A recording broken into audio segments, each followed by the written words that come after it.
자, 그러면 지금부터 결혼 불능 세대에 이은 출산 거부 사회, 아직 가칭입니다. 정확한 이름은 아니고요. 출산 거부 사회의 그 출간을 위한 1차 대담 진행을 해보도록 하겠습니다. 먼저 사실 이건 본격적으로 대담에 들어갈 내용은 아니지만 간단한 자기소개부터 먼저 하고 시작을 하죠. 자기소개 부분은 나중에 이렇게 박스로 해가지고 별도로 지난번 책처럼 별도로 집어넣을 거예요. 처음부터 자기소개하고 있으면 재미가 없거든요. 그래서 오늘 박스로 처리할 건데 그래서 간단히 본인 소개 좀 해주시죠. 저는 MBN의 윤범기 기자고 우리 이유진 님부터 본인 소개. 저요? 네. 네, 반갑습니다. 다 알고 계실 것 같은데 저는 이유진이라고 하고요. 저는 황운하 원실 거기 소병원 원실 최근에 양희원영 원실로 자리를 옮긴 이유진 비서관이라고 하고요. 최근에 옮겼습니다. 수정이에요. 네, 명함 드릴게요. 나중에 인연이 돼서 승진해서 옮겼습니다. 네. 누구 대타로 들어간 거예요? 네? 누구 대타? 박종민 비서관님 대타로 제가 들어간 것 같은데. 모르는 분인 것 같은데. 네. 남자 비서관님. 홍보하던. 네, 맞습니다. 그래서 거기서 홍보랑 그 공보, 그 언론 기자 관리랑 지역 사업 같이 하고 있고요. 그래서 원래 법학과 나오신 분인데 웹자고 제작하고 계신다. 지금 디자이너랑 영상하고 있습니다. 법학에 대한 이없이 웹자고. 법은 원래 웹자고는 법학에 대한 이없이 할 수 없는 거예요. 그래 웹자고나 뭐 그런 모든 인권 학교 정도는 알아야지 웹자고를 만드는 거지. 네, 그런 거 하고 있고. 그런 거 같습니다. 네, 영수증 처리 막 이런 거 막. 네, 그래서 그리고 제가 그 소병원 원실이랑 황운하 원실에서 뭐 출산 관련된 그리고 양육 관련된 토론회랑 뭐 법안을 많이 내고 그랬었는데 그거를 하면서 느꼈던 약간 뭔가 그 생각들과 그리고 제가 지금 올해 31살인데요. 그래서 막 사회적으로 뭐 결혼하라고 받는 압박들, 뭐 출산하라고 받는 압박들 나누고 싶어서 함께 하게 됐습니다. 고맙습니다. 그 얘기 좀 이따 자세히 해주시고요. 네네. 이지영 씨도 본인 소개해 주시죠. 네, 안녕하세요. 저는 이지영이고요. 저는 현재 그 연세대학교 일반대학원 법학과에서 헌법학으로 박사과정 마지막 학기 수업을 듣고 있고 이제 곧 박사論文을 쓸 예정이고요. 그리고 또 그 제 동네에서 원생수 한 80명 정도의 자그마한 80명? 재벌입니다. 자그마한 어학원은 아니고 학원 원장님. 영어 학원을 운영하고 있어서 자영업자. 네, 자영업자예요. 20억밖에 안 되는. 네, 매월 이제 월급 지급해야 되는 자영업자고 네, 4대 보험 다 해줘요, 저희. 네. 그리고 또 대단하다. 지금 초등학교 2학년 남자 아이를 기르고 있으면서 여러 가지 사교육도 시키는 전형적인 대한민국 K 학부모 입니다. 네. 총 적어도 3가지, 4가지를 하는 셈이죠. 집안일도 하고 요리도 하고. 네. 고생이 많으시죠. 네. 파이팅. 또 자세한 얘기 좀 이따. 동학생은 둘이 모르네. 잘 알죠. 다준다 연구소 2대 소장이에요. 그러니까. 최 소장님도 본인 소개 간단히 부탁드립니다. 안녕하세요. 저는 최병천이라고 합니다. 지금은 신성장 경제연구소 소장을 하고 있고, 그리고 좋은 불평등이라는 우리나라 불평등에 대한 통념을 깨려고 했던 책을 내가지고 뭐 이러저런 활동을 하고 있고요. 그리고 이후에도 뭔가 좀 건설적 논쟁을 일으키는 책들을 쓰려고 하고 있고요. 그리고 그 전에는 민주당에서 국회 보좌관도 하고, 박원순 서울시장님 마지막 정책보좌관도 하고, 민주당의 싱크탱크인 민주연구원에서 부원장을 하게 됐습니다. 반갑습니다. 네, 반갑습니다. 그리고 오늘 공저자는 아니신데 서브 패널로 이 이슈에 관심이 많으셔서 참여해주신 우리 이동학 씨도 본인 소개 부탁드립니다. 네, 안녕하세요. 저는 이 출산 고령화 문제에 대한 관심을 좀 구체적으로 갖기 시작한 거는 다준다 연구소를 하면서였던 것 같아요. 그 다준다 연구소가 줄임말이잖아요. 다음 세상을 준비한다. 근데 이제 그거를 하면서 우리 사회가 어쨌든 초고령화 속도 굉장히 빠르고, 그다음에 출산에 있어서도 여러 가지 제약들도 있고, 이것이 어떻게 보면 이게 뭐 선택의 문제 아닐까? 뭐 이런저런 이제 그 고민들을 10년 전부터 이제 쭉 해오다가 제가 이제 구체적으로는 2017년도 대통령 선거가 끝나고 세계 여행을 하면서 조금 더 이 문제 인식을 좀 더 깊게 제가 탐구해봤던 시간이었던 것 같습니다. 그래서 그 시간을 통해서 지금 약간 머릿속에는 이 저출산 고령화라고 하는 이 문제가 좀 재정립되는 기회가 됐고, 이제 그거를 저도 이제 좀 책으로 그 하반기에 좀 써내 보려고 이제 하는 상황인데, 거기에 지금 이제 윤범기 기자가 2012년도에 다준다 연구소 첫 번째 저희 논의 주제가 왜 우리는 결혼하지 못할까 이 주제였거든요. 그러니까 그 다준다 연구소 처음 슛 할 때가 이 주제로 시작을 했기 때문에 참 감회도 새롭고, 그리고 이 주제가 10년 전에 했었던 그 질문이 똑같은 질문이 지금 10년 후에 이제 다시 한다면 그때 했던 답과 지금 했던 답은 또 얼마나 다를까. 그리고 그 질문도 사회적으로 유효한 질문인가? 이런 부분들에 대해서 한번 같이 고민해 보면 좋겠다 싶어서요. 네, 이렇게 오게 됐습니다. 반갑습니다. 네, 반갑습니다. 요 각자의 자기소개 부분은 따로 박스로 만들어서 별도로 집어넣는 걸로 하고요. 자, 그러면 이제 오늘의 본격적인 그 주제를 얘기해 볼 텐데, 오늘의 주제는 출산입니다. 지난번에 저희가 결혼에 대해서 얘기를 했었는데, 결혼불능세대를 낸 지가 벌써 11년이 지났더라고요. 그래서 저도 오면서 오늘 이 결혼불능세대라는 책을 다시 한번 오랜만에 읽어봤는데, 참 이 비운의 명작이다. 이렇게 훌륭한 책이 아쉽게도 널리 읽히지는 않고 일세로 그냥 이제 품절을 맞이했지만, 사실은 이 책이 이름은 되게 많이 알려졌어요. 그리고 여기저기서 많이 언급은 많이 되고, 인상적인 저한테도 이렇게 이 책 왜 이세를 안 내느냐, 이 책 뭐 뒷얘기가 어떻게 되냐 이런 문의도 많이 오고, 출판사로도 이 책에 관한 문의가 또 심심치 않게 종종 들어온다고 하더라고요. 제목이 이렇게 특이하니까, 특히 요즘 시대에 더 이렇게 많이들 찾는 책이 됐는데, 사실 11년 전에 너무 시대를 앞서가서 많은 사람들이 제목만 보고 실제로 읽어보지 않았던 그런 이제 비운의 명저라고 할 수 있습니다. 또 저로서는 처음 낸 책이라 굉장히 또 애착이 가는 책이네요.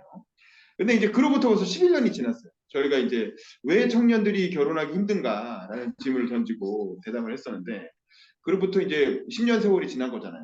근데 10년 세월이 지났음에도 불구하고 여전히 결혼율은 매우 낮고, 지금 출산율 통계는 이제 이렇게 바닥을 뚫고 들어가서 인류가 보지 못한 수준으로까지 수치를 경신하고 있습니다.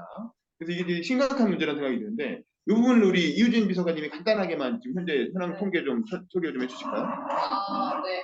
제가 그동안 수능님 위를 위해서 말씀드리면, 일단 저희가 그냥 일반적으로 출산율이라고 하는 거는 합계 출산율이거든요. 그러니까 여자 한 분이 평생 낳을 것으로 예상되는 평균 출생아수인데, 이게 1970년대부터 통계청 인구 동향조사에 의해서 집계되기 시작해서 우리가 이렇게 집계할 수 있는 건 70년부터예요. 그래서 그냥 쭉 보시면 1970년은 4.53명이었는데요. 최근에 2022년 0.78명인데, 근데 사실 이게 통계청이 2월 말에 발표한 건데 이건 잠정 수치고요. 이게 정확한 수치는 아니라고 합니다. 그래서 잠정적으로 일단은 0.78명이다. 이렇게 발표를 했고, 그리고 보시면 그냥 뒤에는 그냥 보시면 되고요. 이 0.78이라는 게 어떤 그러니까 이게 해외에도 이런 사례가 있는 건가요? 이게 비교적으로 봤을 때 어느 정도 수준이라고 볼 수 있는 건지. 0.78이요? 그것까지. 해외 사례 조사 안 하셨군요. 제가 뒤에 참고 보시면, 마지막 페이지에 참고를 보시면, 네. 일단은 저희를 0.85로 계산했을 때, 이건 통계청이 계산을 한 네네. 거예요. 그러니까 0.85로 계산했을 때 제일 꼴찌였다. 그 주요 OECD 주요 국가 중에 0.8명으로 계산했을 때. 0.8로 쳐도 네네네. OECD 중에 꼴찌다. 네네. 그래서 주요 국가, 유명세 주요 국가 중에. 네, 그래서 저희가 이 마지막으로 죄송해요, 제가 빨리 간다. 괜찮아요. 네, 그래서 이거는 통계청에 가면 2020년 거네요. 네. 그래도 네. 이스라엘이 2.99, 네. 프랑스가 1.79, 뭐 이런 나라들. 네, 그래서 내전 중인 나라보다 저희가 작고, 네, 그래서 전쟁이나 뭐 내전을 지금 겪고 있는 나라보다 더 적다는 결론을 말씀드리겠습니다. 그러네요. 네. 이탈리아 1.24, 노르웨이 1.48, 그렇게 하는데 앞에가 0인 나라는 우리밖에 없네요. 네. 아무리 뭐 저출산 해도 이렇게 앞자리가 0인 나라는 우리나라밖에 없는 것 같습니다. 진짜 국가적 집단 자살을 하고 있는 그런 상황이라고 할 수가 있겠는데. 자, 어쨌든 그래서 지난 10년간 세월이 흘렀잖아요. 결혼불능세대 때 나눴던 얘기도 있고. 근데 이제 그 이후에 10년 세월을 어떻게들 보내셨는지 전 되게 그것도 좀 궁금하거든요. 참고로 이제 저부터 말씀드리면 저는 이제 결혼불능 세대 당시에 이제 결혼을 하려다가 실패한 30대 중반의 노총각이었습니다. 그래서 이제 그 당시에 결혼을 했다 못했던 얘기를 제가 쫙 층에서 풀어나가지고 상당히 공격도 많이 받고 못할 짓도 많이 했죠. 전 여친님 죄송합니다. 제가 공식적으로 사과드리겠습니다. 네, 그렇지만 어쨌든 그때 이후로 지금도 결혼을 못하고 있습니다. 그래서 제가 처음 낸 책이 결혼불능 세대라 이 저자의 저주를 받아가지고 그때 이후로 결혼이 계속 이렇게. 근데 이제 그게 뭐 의도적으로 의식적으로 하려고 했는데 못했다기보다는 그때 이후로는 사실은 뭐 딱히 결혼할 정도로 이렇게 관계가 깊게 진전된 분도 없었던 것 같고 연애를 그렇게 길게 한 적도 없고 그리고 또 뭐 딱히 결혼을 해야 되나 뭐 그 당시만 해도 저는 이제 제가 그런 얘기를 했었잖아요. 우리 집이 배가 끊길 위협이다. 우리 삼형제가 다 결혼을 못 하고 있어서 이 강원도에서 힘들게 서울 올라와가지고 30년 살았는데 이거 죽으면 우리 가족 다 잊혀지는 거 아니냐 뭐 그런 얘기도 털어놓고 그랬는데 이제 뭐 비정규직과 실업자였던 두 형은 여전히 비정규직과 실업자고 당연히 이제 결혼 엄두도 못 내고 있고 정규직이고 이렇게 그 방송 기자인 저는 그때 이후로 집도 샀고 한남동에 집도 샀죠. 한남동. 어머니가 소개를 해주셔서 아주 싸게 한남동에 있는 빌라를 아주 싸게 이렇게 걷어서 이제 어떤 집도 있게 됐고 원봉도 그때보다 많이 올랐죠. 하지만 여전히 결혼을 하기에는 이제 이렇게 좀 현실적으로 좀 어렵기도 하고 또 지금 생각은 제가 지난번에는 그 자기소개도 썼지만 내가 굳이 DNA를 남기는 게 의미가 있을까? 내가 DNA를 남기는 것보다 그냥 내 말과 글을 세상에 남기는 게 더 의미 있는 일이 아닐까? 뭐 그런 생각이 요즘은 좀 들었어요. 그래서 그 얘기는 차차 또 말씀을 드릴 텐데 그래서 저는 말과 글을 남기는 거에 좀 더 주안점을 두고 이렇게 책도 쓰고 그 다음에 이제 제가 하는 뭐 이야기나 강의나 이런 것들도 영상을 찍어서 유튜브에도 많이 올리고 이제 뭐 그러려고 노력을 하고 있습니다. 앞으로는 좀 더 글도 좀 더 많이 쓸 수 있는 그런 상황이 되면 좋겠고요. 자 어쨌든 뭐 그래서 어쨌든 지금도 역시 이렇게 미혼이고 이제 노총각의 수준을 넘어서서 이제는 뭐 노총각이라고 하기도 좀 그렇죠. 그냥 40대 중반의 1인 가구로 이렇게 재밌게 살고 있다는 점 말씀을 드립니다. 여러분들은 어떠신가요? 우리 이유진 비서관님부터. 이유진 비서관님은 어쨌든 이 중에서 저랑 같이 결혼을 안 하시고 자녀도 없으신 분이잖아요. 그래서 결혼과 출산을 지난 10년간 어떻게 생각해 오셨는지 또 어떤 경험이 있었는지. 그래요. 일단은 제가 아까도 오시기 전에 말씀드렸지만 결혼불능 세대 제가 이거 북콘서트 할 때 거기 알바였어요. 10년 전에 제가 그때 21살 때 대학교 2학년인가? 아무튼 그때 저도 제 인생에서 잊혀진 책이었다가 몰라 누가 기억을 하는지 모르겠는데 아무튼 저는 제 인생에서 잊혀진 책이었다가 갑자기 이렇게 나 너무 인연이다 이 생각을 했는데 그때 10년 전에는 진짜 그냥 결혼불능 세대 생각했을 때 결혼 사람들 다 하는 거 아닌가? 약간 근데 그때는 아무 생각이 없었어요. 진짜 그냥 아무 생각도 없고 사실 그리고 10년 전에는 그랬고 지금도 솔직히 별 생각이 없고요. 그래서 결혼이 그 전에 근데 이건 개인적인 얘기를 해도 되는지 모르겠는데 그런가 이렇게 공간입니다. 그래요. 일단은 첫 번째로 뭐 결혼에 대해서 그때는 다 그냥 사람이면 하는 거라고 생각을 했는데 아니더라고요. 그리고 또 저는 사람이 아니고 죄송합니다. 근데 뭐 근데 사회에 나와 보니까 결혼 안 한 사람들도 있고 저는 또 미국에서 잠시 1년 동안 근무할 기회가 있었는데 그때 뭐 그냥 결혼하지 않고 그냥 살아가는 그냥 소위 동거라고 하는 그런 커플들도 많이 봤고 사실 제 주위에도 지금 있어요. 근데 한국에도 있는데 근데 사실 그거를 뭐 이렇게 오픈하진 않죠. 뭐 그렇게 사는 애들도 보고 또 출산을 하면서 제 주위에 뭐 친구들이라든지 그런 분들이 출산을 하면서 막 회사 그만두고 또 회사에서 막 거의 뭐 쫓겨나다시피 막 이런 것도 저는 그때 뭐 이거 나중에 법적으로 이거 문제될 수 있는지 나중에 잘 걸러주세요. 아무튼 저는 막 광고 회사였는데 광고 회사 제가 기획자였어요. DDB 코리아라고 꽤 규모 있는 이름까지는 얘기 안 꽤 하시는데 규모 있는 외국계 광고 대행사에 저는 대리였는데 경력직을 뽑아요. 경력직을 뽑는데 여자들 서류는 그냥 싹 다 걸러버리는 거예요. 왜냐? 그냥 이 여자가 들어와서 애기 나오면 출산휴가 갈 텐데 육아휴직 갈 텐데 그거 뒷감당 누가 하냐고. 근데 그 외국계 광고 대행사가 그래도 그 시대의 여성 취업 준비생들이 가는 이유가 한국 회사보다는 덜 보수적일 것이다. 더 이런 출산휴가, 육아휴직에 더 뭐 잘 해줄 것이다 해서 그런 기대 때문에 가는 것도 있거든요. 근데 저도 그런 기대를 품고 이러지 않을 거야 하고 들어갔는데 저도 대리를 달았는데 근데 같은 선상에서 여성은 항상 그렇게 꼭 아예 그냥 경쟁할 기회조차 주어지지 않는 거죠. 얘가 육아를 할 것이다, 출산을 할 것이다 이런 것 때문에. 그래서 그 서류가 저는 걸러지는 거를 보고 또 여성 선배들이 그리고 막 승진해서 뒤처지고, 그러니까 비슷한 능력인데 근데 원래 어차피 그 위로 올라가면 솔직히 능력은 다 똑같아요. 그 정도까지 가면. 근데 하나 차이는 이사가 되고 관리자가 되고 하나의 차이는 위에서 끌어주는가 그게 문제거든요. 근데 그거는 네. 결혼과 출산 문제라기보다는 어떤 네. 여성 일반에 대한 측면이 다 있는. 그래서 저는 오히려 그런 걸 보면서 결혼, 출산, 이런 거, 이거 하면 내 인생의 장애물이 될 텐데 이거 꼭 해야 하나? 그런 생각이 듭니다. 그러니까 정리하면 10년 전에는 인간이면 다 하는 거 아니야? 근데 11년 후에는 이렇게 결혼과 출산이 내 인생과 커리어의 장애물이 되는데 왜 꼭 해야 하지? 네, 그런 생각으로 변했습니다. 네, 그러면 네. 당장은 결혼이나 출산에 대한 네. 계획은 뭐 5년 뒤 하겠다, 10년 뒤 전혀 하겠다 없습니다. 예. 전혀. 그런 게 있겠죠. 전혀. 네네. 알겠습니다. 지난번 네. 결혼불능세대 대담에 참여하셨고 그 당시에 이동학 씨는 30대여섯 정도면 결혼하지 않을까라고 이제 막연하게 30살 이동학은 그렇게 추측을 했었습니다. 근데 지금 41살 이동학이 됐는데 이 41살 이동학 씨는 지금의 어떤 결혼과 출산에 대한 생각 어떠신가요? 혹은 어떤 일이 있으셨나요?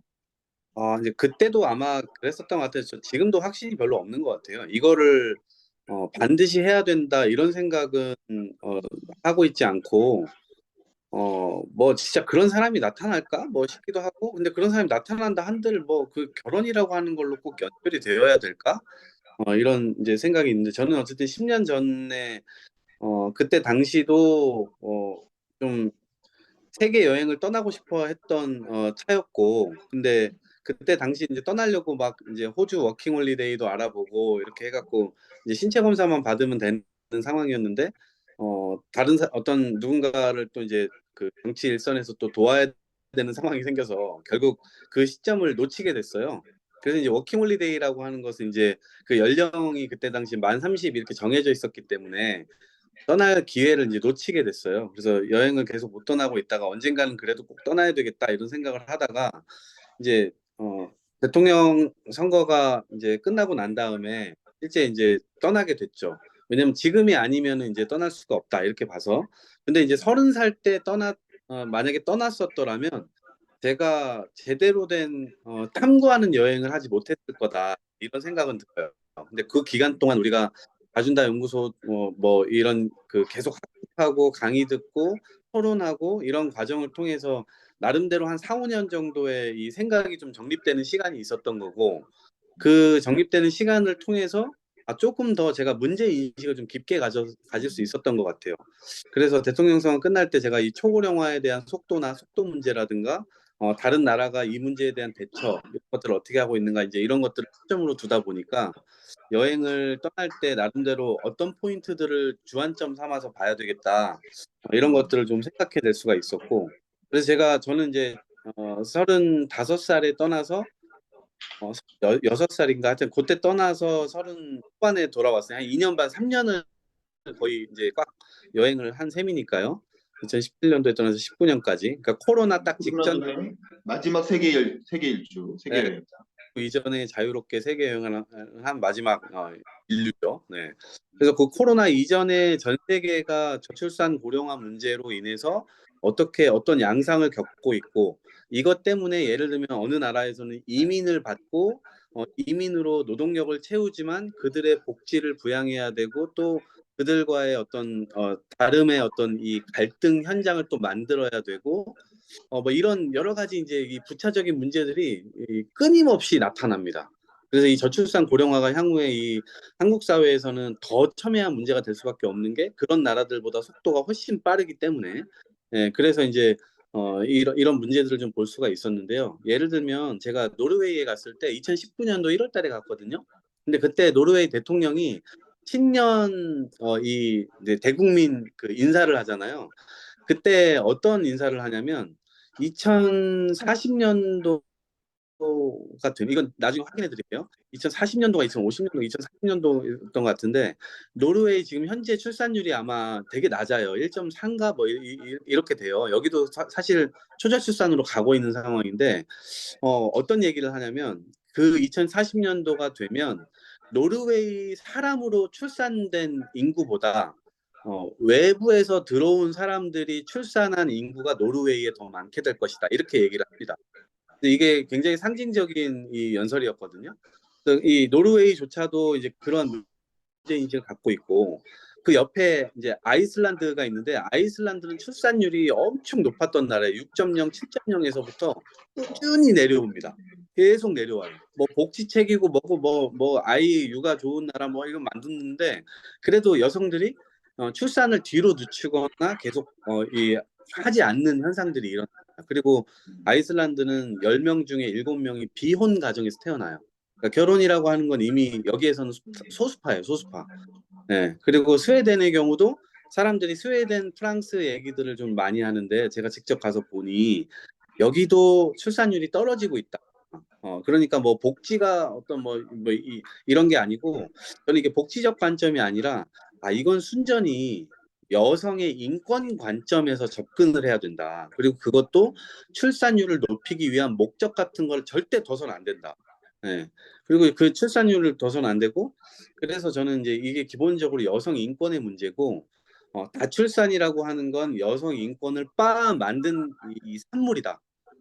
그래서 여성 인권이 정말 안 좋은 나라에서 출산율이 높고 여성 인권이 엉망이고 뭐 별로 관리하고 싶지 않은 그런 나라들에서는 여성이 누군가에게 기대야 되고 그러다 보니까 결국 자녀를 낳아줘야 되고 막 이런 느낌으로 이제 제가 좀 이 느낌을 받았어요. 그래서 우리나라 역시도 출산율이 높았던 때는 이 여성 인권이 엉망이던 시절의 한 산물이고 출산율이 낮아진다라고 하는 것은 거꾸로 이렇게 해석할 수도 있겠다. 여성 인권이 상승하고 있고 여성이 교육받고 자신의 꿈과 미래를 향해서 나아갈 수 있는 조건들이 그나마 조금씩 더 충족되는 것이 아닌가? 이제 이렇게도 이제 볼 수도 있겠다라는 생각이 들었고 이것들을 좀 종합적으로 여러 가지 측면들이 이제 작용되는 것이기 때문에 그런 것들을 좀 정리해서 여행을 한 이후에 이제 좀 책을 내야 되겠다 이제 이런 생각을 이제 갖고 지금까지 이제 살아왔습니다. 그래서 여행 갔다 와서는 원래는 이런 책을 먼저 내려고 하다가 쓰레기 책이라는 것을 이제 내게 됐고 저는 이제 비운의 책은 아니고 나름대로 업계에서 잘 됐지. 네. 잘 이제 팔리고 지금도 뭐 잘 나가고 있어서 나름대로는 이제 문제 제기와 이제 문제 대안 이런 것들을 좀 잘 만들어서 쓰레기 센터도 만들고 잘 활동을 하고 있습니다. 지난 10년은 제가 그렇게 살았던 것 같습니다. 아니 그 사이에 뭐 연애나 뭐 이런 결혼 계획은 없었어요? 결혼을 하자고 했던 분들이 좀 이제 여러 있었고 말도 안 되는 소리야.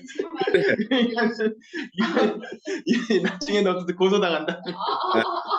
좀 미안했죠. 왜냐면 제가 그런 없는 상태고 그리고 그런 말을 했어요. 저도 솔직히 그런 말을 했고 근데 여행 전에 이제 좀 있었는데 여행을 어차피 군대 가는 느낌으로 가는 거 아니에요? 제가 1년 혹은 2년 기한을 정해놓고 떠났던 건 아니어서 그래서 돌아올 때까지 그 친구가 기다리면 이 친구 결혼할 수도 있다 이런 생각을 하고 있었거든요. 근데 뭐 온데 간데 없었죠. 아니 여행하는 중간에는 뭐 해외에서 뭐 썸이나 뭐 없었어요? 뭐 좋은 이전? 기회는 굉장히 많았는데 제가 약간 이제 자기 관리 측면에 좀 생각을 좀 못해도 이게 두 가지 생각이 있어요. 하나는 어차피 내가 정치인이 될 사람인데 해외 나와가지고 진짜 그냥 뭐 이렇게 자기 관리를 안 하고 그냥 막 이렇게 막 물란하게 그런 거 물란하다고도 이렇게 보는 것도 보수적인 시각일 수 있고 그렇게 네가 연애를 못한 걸 그런 식으로 그렇게 약간 해코지 당할 수도 있다 이런 이제 걱정도 좀 한편에 들었고 또 한편으로는 실제적인 걱정인데 그 친구의 정체를 제가 모르잖아요. 근데 만약에 진짜 짧은 시간 만나니까. 이렇게 막 하게 됐을 경우에는 이 네. 친구가 마약 조직원이거나 이 친구가 뭐 마피아 조직이거나 그야 보스 딸이거나 뭐 이런 이제. 그럴 수도 있는 거 아니에요? 그래서 이제 뭐 같은 그런 이제 나름대로의 이 벽을 좀 치면서 했기 때문에 근데 2년 반 동안 별일은 없었어요. 근데 건수는 되게 많았는데 별일은 없었는데 지나고 나서 보니까 조금 후회가 좀 되기도 하더라고요. 네. 네. 같이 또 서로 알겠습니다. 얘기해 볼 수도 있었을 텐데. 네. 영화를 너무 많이 보신 걸로. 네. 알겠습니다. 우리 이지영 씨. 이지영 씨는 지난 10년간, 이지영 씨는 또 이제 결혼과 출산을 하신 분이잖아요. 네. 지난 10년간 어떤 일이 있었습니까? 저도 결혼불능 세대 그 이후에 저는 결혼을 했죠. 그렇죠. 네. 그때는 미혼이었죠. 지금 네, 내 그때 당시에. 미혼이었고 그 이후에 갑자기 이제 결혼하자는 사람이 생겨가지고 저도 그냥 결혼을 했거든요. 이분의 결혼 스토리가 아주 유명합니다. 이렇게, 진짜요? 그 만난 지 3일 만에 청혼받고 네. 한 달 만에 결혼했나? 석 달 만에 결혼했나? 그런 식으로. 그렇죠. 네. 네. 맞아요. 정광석화 같은 결혼 스토리가 두고두고 회자가 됐던 분이죠. 네, 그래서 결혼은 이제 모임에서 처음 만난 어떤 정말 처음 봤거든요. 네. 그날 모임 이후에 이제 디프를 하는데 갑자기 옆에 와서 앉아가지고 제가 관심 있을 만한 얘기를 막 하는 거예요. 저는 그때 철학과였기 때문에 철학 관련된 이야기를 막 하더라고요. 근데 전 그 이전에는 그 남성하고 철학 관련된 얘기를 이렇게 깊게 나눠본 적이 없어요. 대학원 외에는. 그래서 저도 굉장히 약간의 흥미를 갖게 됐죠. 그리고 그 다음날 갑자기 이제 무슨 카페로 오라 하더라고요. 근데 저희 집에서 되게 멀리 떨어진 곳이었어요. 건방지게. 네. 그래서 그래도 저는 그 전날 대화가 있었기 때문에 가서 얘기라도 해볼까 하고 가서 이제 거의 5시간 동안 얘기를 했어요, 카페에서. 네. 근데 그 카페가 되게 좋은 곳이었어요. 나가는. 네, 제가 또 친밀하게 준비된 네, 계획에 그림 그리고 예술 뭔가 작품 당이 있구만. 트랩에. 좋아하기 때문에 뭐 약간 이렇게 그림도 막 걸려있고 좋은 카페에서 5시간을 얘기를 했는데 의외로 좀 가치관이나 인생 전망이 좀 잘 맞더라고요.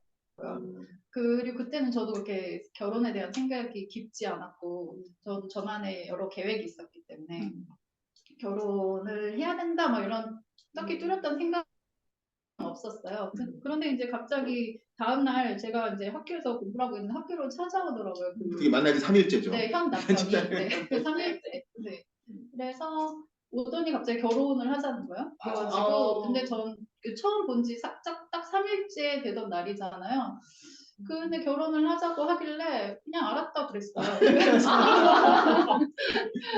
근데 왜 알았다고 했냐면은 이미 전날 좀 충분히 대화를 해서 사람에 대한 그 악인 최소 악인은 아니다. 이제 이건 파악이 됐고 악인이 아니면 다 결혼하실 거니까.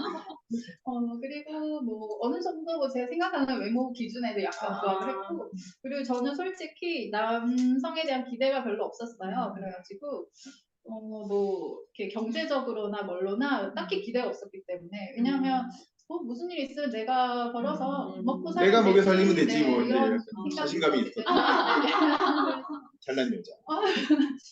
약간 자신감이 있었기 때문에 나중에 후회했죠. 네. 그 얘기는 뭐 나중에 충분히 네. 하시는 기회가 있을 겁니다.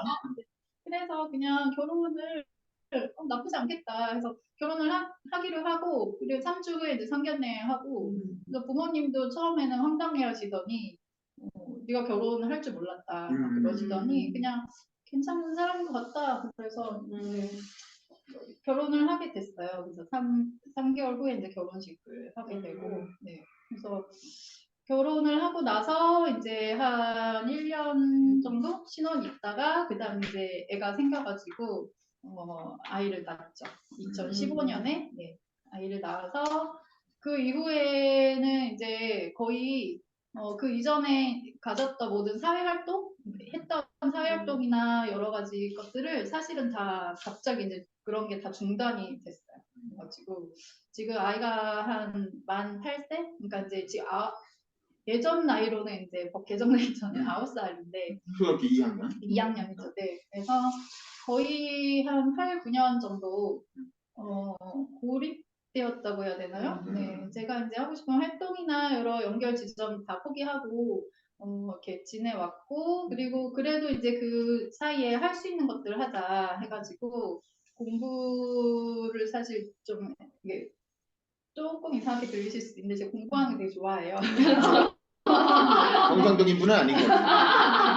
그래서 이제 철학 공부를 하다가 동양 정치 사상 관련된 석사 논문을 쓰고 바로 이제 법학과로 가서 헌법 사상 연구를 막 하기 시작해서 관련해서 이제 석사 논문을 썼고요. 이제 박사 논문을 쓰는데 엄청 힘들었어요. 애를 막 기르면서 학교 과제도 해야 되고 학교 출석도 해야 되고 막 하잖아요. 그래서 이제 학교 출석하는 날은 저희 친정 어머니께서 일주일에 2번 학교에 이제 늦은 시간 가야 되니까 와주셨고 이제 나머지는 막 주말에 이렇게 레고 던져주면서 저는 과제하고 막 이런 식으로 버티면서 그래도 박사 4학기까지 왔고 그리고 원래 제가 이제 인문학을 공부를 하다 보니까 저는 공부를 하려고 사실은 그 정규직을 얻지 않은 것도 사실 있어요. 그래서 물론 이게 능력인데 안 얻었다 이건 아니고 사실 기회가 이제 몇 번 있었는데 결국에 이제 공부한 시간이 필요해서 공부를 하면서 일을 하는 걸 하기 위해서 결국에는 사교육을 계속 네, 하게 됐거든요. 그래서 오전에는 이제 개인 공부하고 오후에는 학생들 가르치면서 이렇게 하다 보니까 처음에는 이제 정규직 없이 이렇게 공부하면서 비정규로 학생들 가르치고 하는 일들이 처음에는 약간 동년 그 비슷한 친구들에 비해서 내가 너무 뒷걸음질 치는 거 아닌가 이런 생각을 했는데 오히려 아이를 낳고 보니까 그 비정규로 돈을 버는 그 경제 활동이 엄청 유용한 거예요. 그 애를 기르면서 저는 혼자 일 가정 양립이 가능했던 거예요. 왠지 제가 하는 일의 특성 때문에. 근데 아마 정규직 일을 하고 있었으면은 일을 그만뒀을 거예요, 아마. 그래서 이제 오전에 뭐 애 어린이집 보내고 저 공부하고 오후에 애가 어린이집에서 오기 전에 오후 시간 활용해서 이제 방과후에 학생들 영어 가르치고 그리고 이제 저녁에 애가 어린이집에서 오면은 그때 이제 밤까지 육아하고 애 재우고 또 공부하고. 알겠습니다. 네, 그 얘기는 우리가 네. 육아 돌봄에 관한 챕터가 따로 있으니까 네네네. 그때 본격적으로 네, 그렇게 지냈습니다.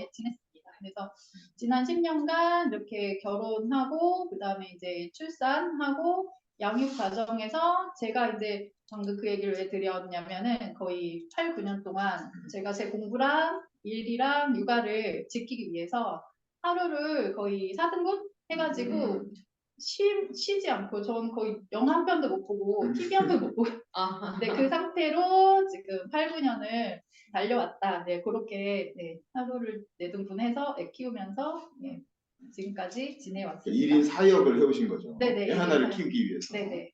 그리고 이제 경력은 본인 스스로의 어떤 자영업을 만들어 나갔지만 어떤 그 전에 해오던 사회활동. 네. 그 얘기는 나중에 또 얘기할 기회가 네, 있을 것 나중에 같아요. 말씀드릴게요. 사실은 일종의 예비 정치 꿈나무였던 시절도 있었는데 이제 그런 건 다 포기하고 네. 그냥 온전히 이렇게 아이 하나를 키우는데 그렇죠. 네.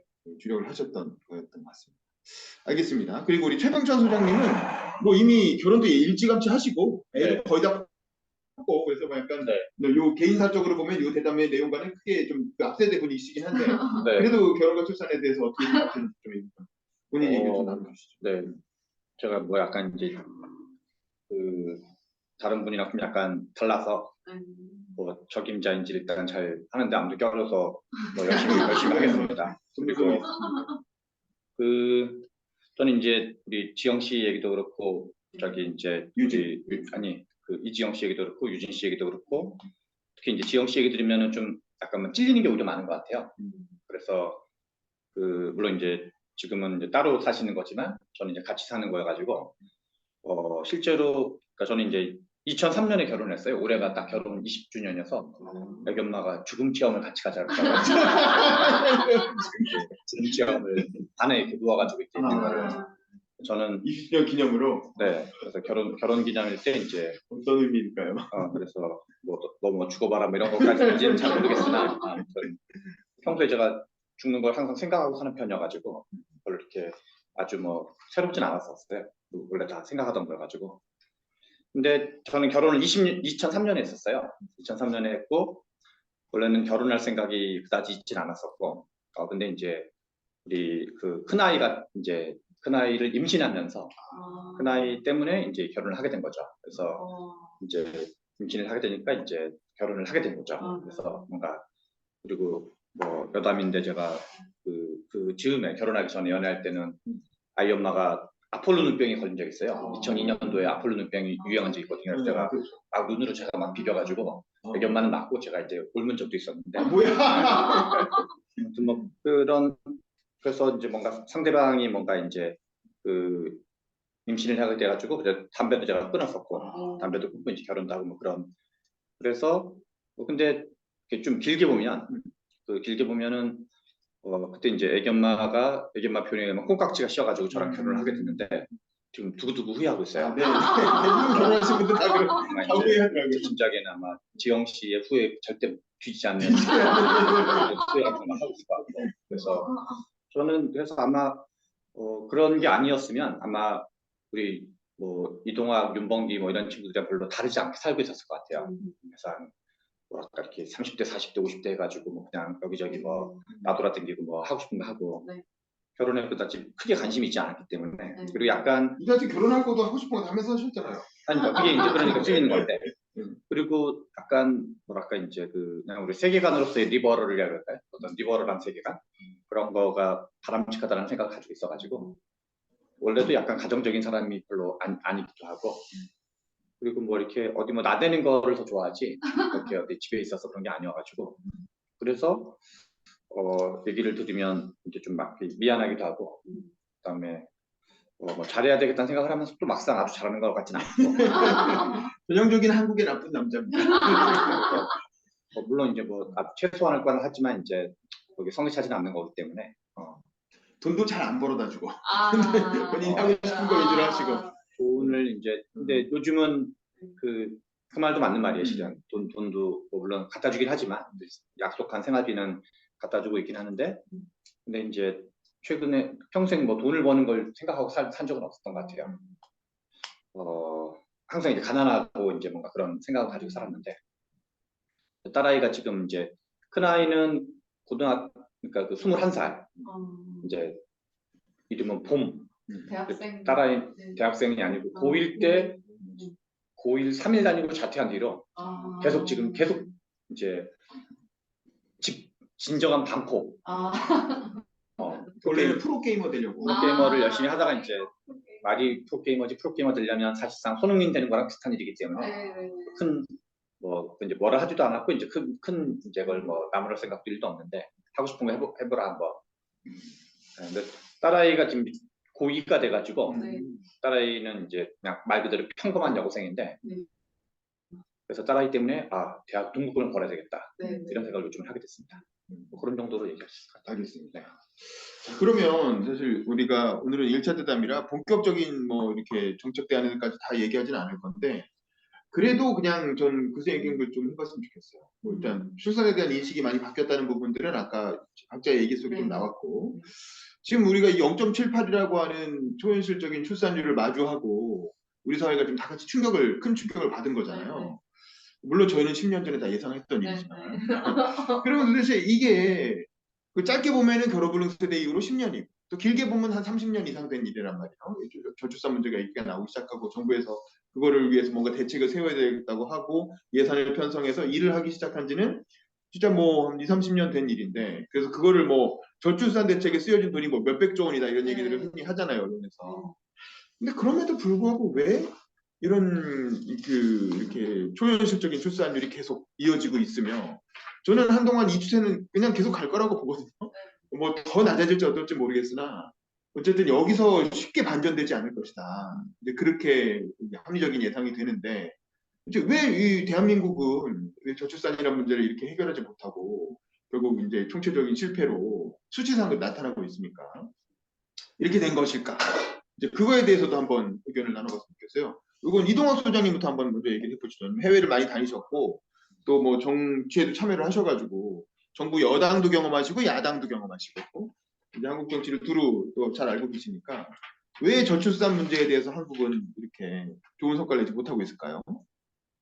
그러니까 이게 일단 문제를 해결해야 된다라고 생각하는 생각 자체가 좀 무모한 생각이다. 이렇게 봐요. 왜냐하면 이게 도시하고 출산 문제하고 연결되어져 있다는 생각을 많이 하거든요.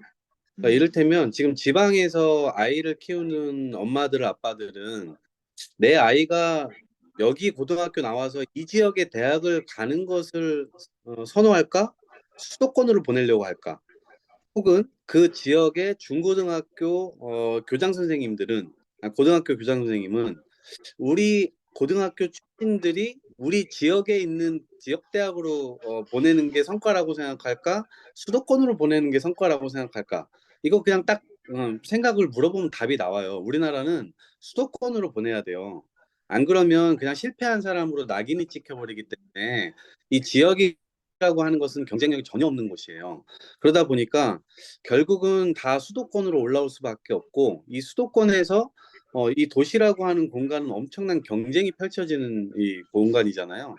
그러다 보니까 여기에서 시간은 계속 지체될 수밖에 없고 자기 자신에게 투자를 더 하고 더 그 경쟁에 올라타기 위해서 공부도 더 해야 되고 더 길게 해야 되고 자기 경쟁력을 키우기 위해서 더 해야 된단 말이에요. 근데 이 사회라고 하는 건 모든 사람이 다 성공할 수가 없는 거잖아요. 실패가 있어야 성공이라는 게 있는 이 상대적 잣대이기 때문에 그러면 이제 그러한 상황에서 모두가 성공할 수 없는 이런 상황이 계속 깊어지고 있는 공간이 또 도시이기도 한데 수도권으로 사람들이 몰려들면 몰려들수록 저는 이 출산에 대한 이 시간도 당연히 뒤로 늦춰질 수밖에 없고 그러다 보면 자기 꿈을 향해 가는 이 기류가 훨씬 더 강해질 수밖에 없다. 그러면 출산을 하지 않는 건 전 여성들 입장에서는 저는 합리적인 선택이라고 봐요. 네, 그리고 실제로 출산을 하기로 결정하는 건 엄청난 이 인생에서의 기로에 선 선택인데 그거는 진짜 개인의 숭고한 선택인 거예요.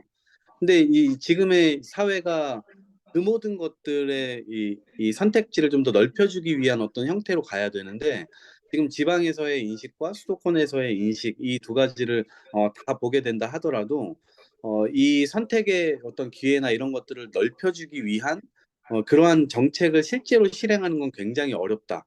그래서 출산을 높이는 방법이 보통 이제 돈으로 사실 아이를 사는 개념이 있을 수 있거든요. 프랑스의 경우가 사실 그런 경우라고 할 수 있는데 뭐 캐나다도 비슷한 경우죠. 아이를 낳으면 낳을수록 엄청난 수익이 돼요. 돈으로. 네, 그래서 그거를 우리가 지난 결혼 불능세에 대해서 얘기했던 허경영 솔루션. 아이 낳으면 1억 준다. 제목. 일을 그 하지 않아 유럽에서는 이미 하고 있는 거죠.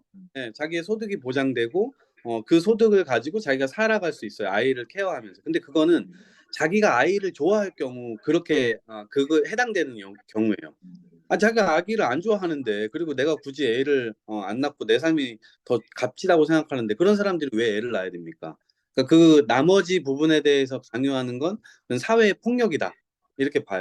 그래서 이거는 순수하게 개인의 어떤 선택의 영역으로 놔줘야 되고 낳고 싶은데 못 낳는 사람들에 한해서는 거기에 대해서는 출산 지원 정책이 들어가야 돼요. 네, 이제 그 부분이 좀 집중돼서 좀 들어갈 필요가 있고, 예를 들면 난임이나 불임 이런 치료 혹은 그것에 대한 처우 이런 부분에 대해서는 사회적으로 정책이 들어갈 필요가 있고, 다만 이제 낳고 싶어서 낳았어. 근데 그걸로 인해서 책상이 치워져 있다거나 직장에서 책상이 치워져 있다거나 어디 뭐 부서 이동이 된다거나 강등된다거나 이거는 순전하게 출산 이 정책이 아니라 여성 인권 정책인 거예요. 네, 그렇기 때문에 이제 출산을 한 이후에 펼쳐지는 장애물들에 대해서는 저는 그거는 좀 구분해서 그 이후의 문제이기 때문에 이걸 출산 정책이다라고 같이 엮는 것에 대해서는 동의하기가 좀 어려워요. 그래서 그 이전의 정책에 대한 것과 이후에 대한 정책이 조금 구분돼서 이야기가 되면 좋겠다는 생각을 합니다. 네. 그다음 우리 이유진 비서관님은 네, 또 네. 국회에 계시면서 네, 출산 네. 관련된 당연한 네. 다양한 정책을 직접 다루기도 하고 네, 네. 뭐 법안도 내고 네, 뭐 네. 그런 실무를 많이 담당하셨다고 하셨는데 네, 네. 어떤가요? 지난 10년간 네. 우리 사회의 출산율 이렇게 낮아지는데 네. 과연 정책적인 대응에 잘못 뭐 이런 게 있었는지 있다고 보시는지. 물론 제가 뭐 다 국회를 대변하는 것도 아니고 뭐 그냥 다 뭘 대변하는 것도 아니니까 그냥 저의 경험으로만 이렇게 생각을 해주시면 좋겠는데 일단 첫 번째로 뭐 그 몇백조 썼다고 하는데 그거는 저출산 예산이 아니에요. 그거는 그거부터 그냥 언론은 그냥 이렇게 몇백 조 하면 자극적이니까 그냥 때려버리는데 거기 뭐 부모급여, 아동수당, 뭐 최근에 윤석열 대통령이 부모급여 그게 왜 일단 저출산 예산인지 모르겠고 일단 거기에 대한 인식을 바꾸는 것부터 이렇게 출발해야 되겠고 일단 부모급여는 왜 네네. 저출산 예산이 아닙니까? 그러니까 저는 그냥 그렇게 생각을 하는데 그 준다고 해서 안 낳을 사람이 낳진 않거든요. 네, 그거 꼴랑 뭐 70만 원인가요? 그러니까 그 70만 원 아니 애 키우는데 4억 5억이 드는데 근데 4억 5억도 되게 맥시멈으로 잡은 게 아니라 미니멈으로 잡은 거잖아요. 그래서 그냥 애 한 명 키우는데 4억이 드는데 그거 뭐 꼴랑 한 달에 70만 원 준다고 그것도 1년인가 2년 주잖아요. 그거 준다고 왜 여성들이나 뭐 제 또래 남자애들이 아기를 낳겠어요. 근데 안 낳을 사람이 낳진 않거든요. 그리고 그냥 낳을까 말까 한 사람들도 낳진 않고 그래서 저는 그게 저출산 예산인지 근데 정부나 정당은 성과를 보여야 되잖아요. 그리고 뭐 예를 들어서 우리가 뭐 제가 지역구에서 뭐 제가 공공산후조리원 뭐 이런 토론회랑 뭐 관련된 법안을 낸 적이 있었는데 그 공공산후조리원이 저출산 그거를 설립한다고 해서 출산이랑 연계되지 않아요. 예. 아니 공공산후조리원은 낳으려고 하는 사람이 그냥 좀 더 복지를 위해서 건강하게 낳는 그냥 그 건강 정책 그리고 공공산후조리원이 일반 민간 산후조리원보다 좀 의료 시스템이 그래도 더 기준이 높으니까 의료 정책이고 뭐 그런 정책이지 저출산 정책이 아니에요. 저출산 예산도 아니고. 근데 그냥 그 저출산 예산으로 잡아버리고 저출산 정책으로 잡아버린다는 거죠. 그리고 사실상 그 공공산후조리원이 뭐 이재명 대표님에 대한 뭐 공격일 수도 있겠지만 이재명 대표님이 본인이 약간 좀 다른 후보랑 자기가 좀 약간 그거를 차별화하려고 약간 정치적인 도구로 사용한 거지. 그게 저출산이랑 그러니까 나중에 편집을 부탁드립니다. 그러니까 아니 본인의 정치적 도구지. 이거 무슨 저출산 예산인지 모르겠고 나 이거 나가면 나 잘리는 거 아니야? 나 이거 나가. 그게 왜 저출산 예산이에요? 그냥 이재명 그거죠. 이거 본인이 정치적으로 올라가기 위한 도구지. 왜 그거를 여성의 저출산에 그걸로 쓰냐고요. 그래서 그것도 저는 그거를 됐다고요. 이재명 대표가 저출산 예산으로 잡는 건 아니잖아요. 네, 근데 그 국가나 지자체에서는 저출산 예산 대응 예산으로 이재명 대표 잡으니까. 공격하는 네, 죄송해요. 그 사람이 저출산 예산이라고 아무튼 강력히 주장합니다 한 적이 있는 것도 아닌데. 네, 그리고 뭐 이렇게 대선 공약집 이런 거 이렇게 선거철 되면 너희 내봐 공약 내봐 위에서 내려와요. 그래서 각자 의원실이 이렇게 공약을 하나씩 내거든요. 뭐 괜찮은 민생 공약, 뭐 괜찮은 뭐 상임위 공약 내요. 뭐 그런 거, 전세 사기 요즘에 그런 것도 내고 그 출산 이런 거 내는데 다 그냥 왜냐면 그 유권자를 잡아야 되니까 근데 가장 효과가 빠른 건 돈 준다는 거거든요. 그러니까 그냥 돈을 살포하는 거예요. 그리고 그런 거가 일단은 반응이 빨리 오고 또 지역 주민들을 만나보면 아니 그거 뭐 시설 생겨봤자 나 애기 다 키우고 그 다음인데 그냥 돈으로 달라고 그러세요 진짜 그냥 대놓고 아니 어린이집 생겨봤자 저는 경기 광주가 지역인데 지금은 강명으로 같이 사는데 그냥 지역 주민 만나보면 아니 그거 뭐 우리 애기들 다 키우고 그 다음 얘기지 그냥 돈으로 주세요 이래 아주머니들이 그냥 맞는 말이거든요. 지금 모유수다 치고 3, 4년 걸릴 텐데. 네, 최소 3, 4년인데 네, 솔직히 큰 사람들 네, 나 같은 사람 포함해서 그냥 돈으로 주세요 이러는데 그러면 그 지역 국회의원 입장으로서 지역 비서관 입장으로서 그분들의 니즈를 충족시킬 수밖에 없는 거예요. 그냥 돈이 가장 그냥 깔끔하고 빨리 오니까 반응이. 그래서 그런 문제가 있고 그러니까 정책적으로는 그렇고 저 개인적인 얘기를 하면 그냥 0.78이라고 지금 언론에서 계속 때리잖아요. 그리고 어제 KBS에서도 무슨 이거 주제로 강연하더라고요. 그래서 근데 뭐 그래서 그냥 저도 그냥 딱 보면 그냥 저를 포함 제 친구들은 그래서 어쩌라고 막 그냥 야 네 글자로 딱 들으면 어쩌라고 애 나라고? 어쩌라고 애 낳으라고 싫은데 막 그냥 네 글자로 들으면 어쩌라고 해요. 그리고 그렇게 국가로부터 제가 뭐 솔직히 받은 게 없다고 생각을 하고 물론 더 어려운 분들 많고 어려운 분들 많지만 별로 내가 국가가 나를 위해서 뭘 해줬는지도 모르겠고 솔직히 내가 왜 말하면 국가를 위해 애를 낳아야 내가 되는데 또 그리고 왜 국가를 위해서 내가 애를 낳아야 되지? 내 인생 갉아먹으면서 내가 왜 공동체에 기여해야 되지? 그리고 이 공동체는 나를 위한 공동체도 아닌 것 같고 그리고 힘들게 경쟁해서 저는 원래 고향이 부산인데요. 부산에서 뭐 공부 뭐 잘했겠죠. 그래가지고 왔는데 왔는데 또 대학이라는 그 무슨 바늘구멍을 뚫었더니 또 여기 와니까 또 취업을 하래. 그래서 취업을 해서 진짜 요즘 뭐 회사들은 또 그냥 받아주지도 않아요. 뭐 아니 신입한테 경력 수준의 그걸 또 영향을 요구해. 그래서 맞아. 인턴을 또 해야 되고 또 무슨 공모전에서 상을 타야 되고 공모전 해야 되고 뭐 대활동 해야 되고 뭐 아니 그 시간에 또 알바는 어떻게 하냐고요. 아무튼 진짜 그렇게 힘들게 해서 또 바늘구멍을 뚫어서 또 여자라는 또 핸디캡도 있어요. 그냥 그 교수랑 그 취업 강사들이 뭐 어디 넣지 마라 그런 얘기도 나눴고 어디는 여자 안 뽑는다 뭐 그런 얘기도 있고 아무튼 그렇게 해서 또 그래도 나는 내가 잘났으니까 뭐 잘 할 수 있겠지 해서 들어왔어. 근데 근데 내부적으로 또 승진 경쟁이고 그냥 경쟁 그러니까 이런데 뭘 이게 0.78 때린다고 뭐 그게 어쩌라고 막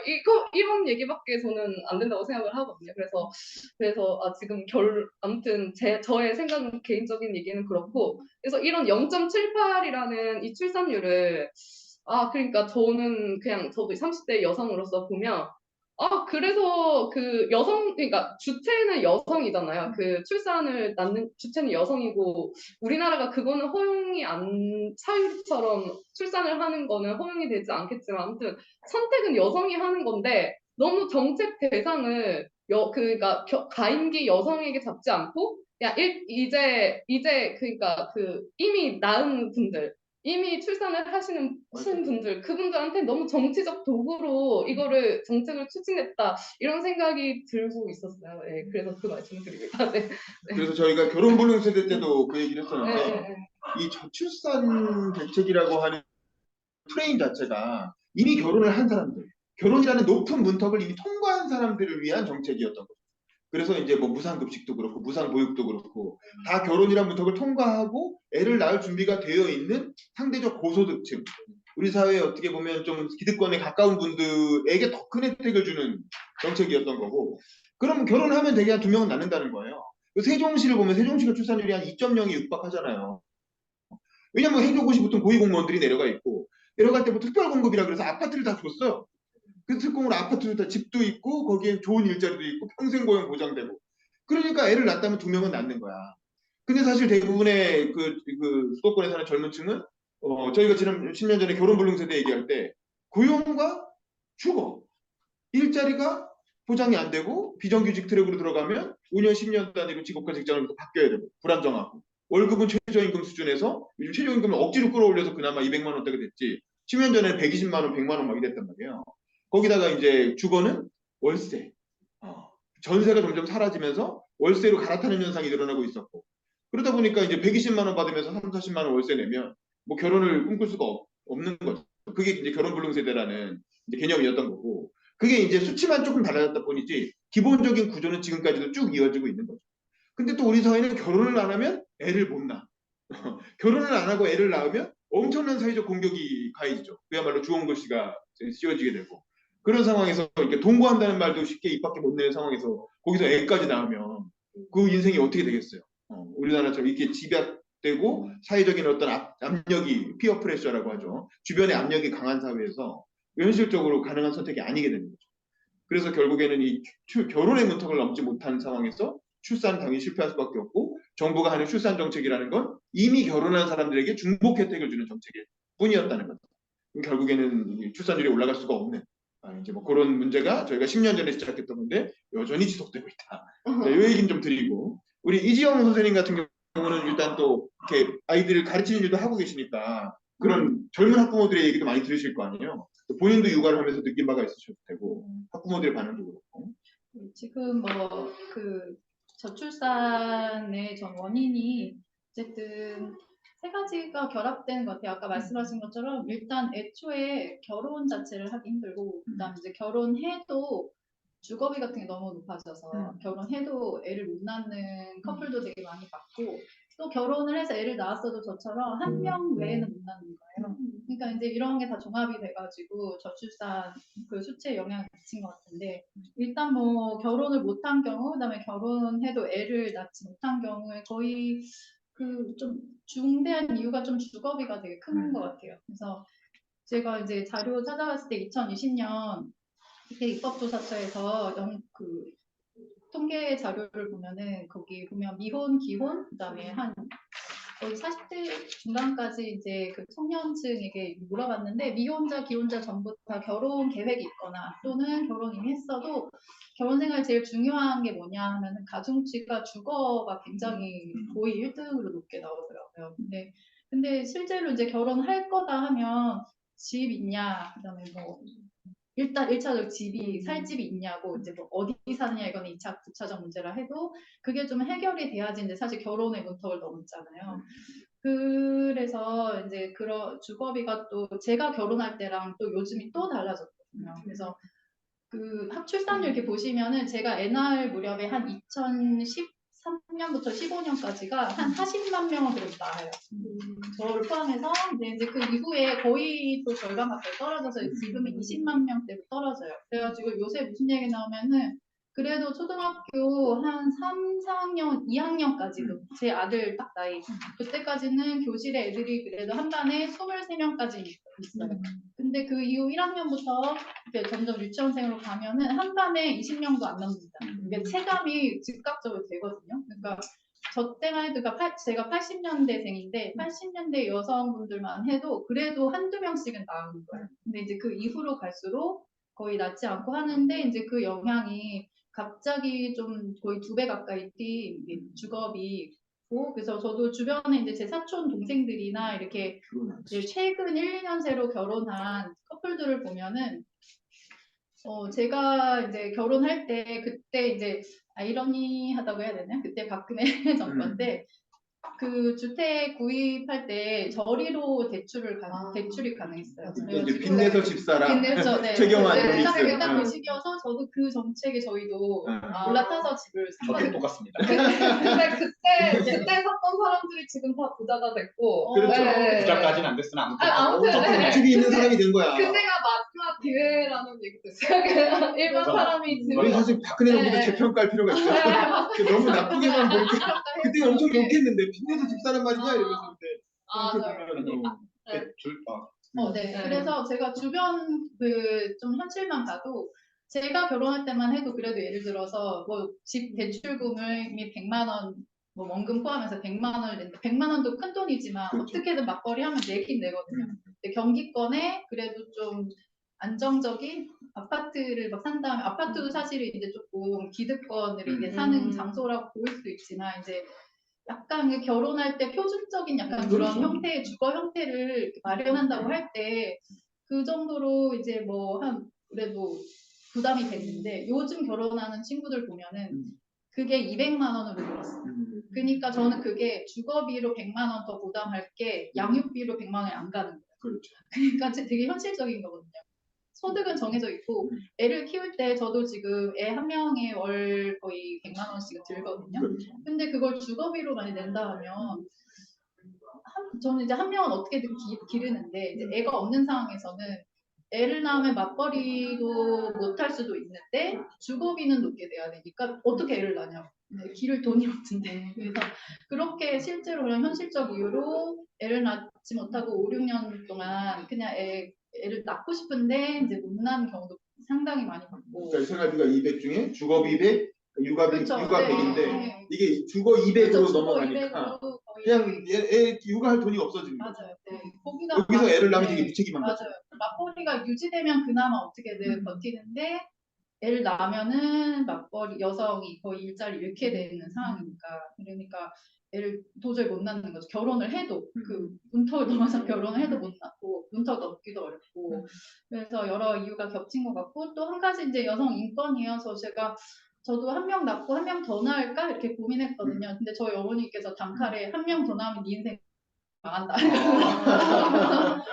한 명은 어떻게 키우는데 이제 저도 솔직히 애 키우고 지금 애를 낳아서 지금에 와서 이렇게 좀 돌아다니고 좀 여유가 생겼잖아요. 그 전에는 중간 정도. 네, 그렇죠. 네, 이제 초등학교 2학년쯤 되니까 한 10년 정도 이제 지나니까 조금 여유가 생기는데 둘을 키우면 그게 연장되는 거죠. 그렇죠. 네, 그러니까는 저도 쉽게 이렇게 못 낳겠더라고요. 솔직히 그 돈도 벌어야 되고 이제 생각도 해야 되고 또 나의 커리어를 생각하면 도저히 그 기간을 늘릴 수는 없다 이렇게 생각이 들었고 그래서 이제 안 낳는데 제가 이제 주변에도 동네에 되게 친한 언니 동생들이 있잖아요. 애 낳고 이제 딱 안정적으로 사는 친구들이 있는데 제가 저출산 현상 관련해서 이제 뭐 인터뷰식으로 같이 모임을 갖는다 하니까는 애 세 명을 낳고 기르는 친구가 자기 3명 낳고 길러도 정부에서 뭐 해주는지 모르겠다.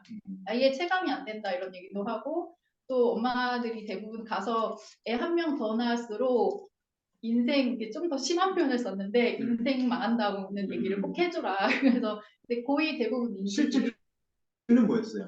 실제로. 인생 조진다. 아, 조진다. 네. 1명 더 낳을수록 인생 조진다. 아, 이게 네. 네, 그렇게 주로 얘기하고 엄청 울분을 막 토했거든요. 그러니까 애 낳고 기르는 게 진짜 너무 힘든 일이어서 그게 한 명의 인간을 이제 성장시키니까 온갖 신경 다 쓰고 할 일이 많은데 이제 그게 거의 여성의 노동을 전가가 됐는데 이제 제 생각은 그래요. 저희 부모 세대는 사실은 이게 그렇게 엄청 심각한 사실 노동이라는 인식이 거의 없이 그냥 해야 되는 거라고 그렇죠. 생각하시고 부모님들 그냥 하셨어요. 그리고 저희 80년대 팬들까지만 해도 그래도 결혼은 해야 되지 않을까? 그리고 애는 낳아야 되지 않을까라는 생각에 이게 애를 낳은 되게 막연하게 낳은 거야. 막연하게 낳아요. 합리적 계산 안 해보고 네. 그냥 낳은 거야. 근데 이제 얼마 전에 그 82년생 김지영, 네, 네, 그런 82년생 김지영이랑 아 책, 같은 지역. 네네, 알겠어요.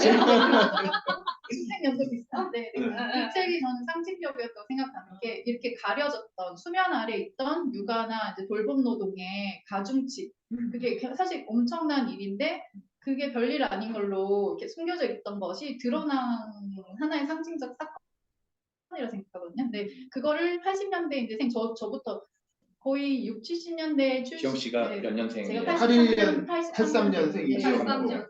제가 93년생이에요. 네.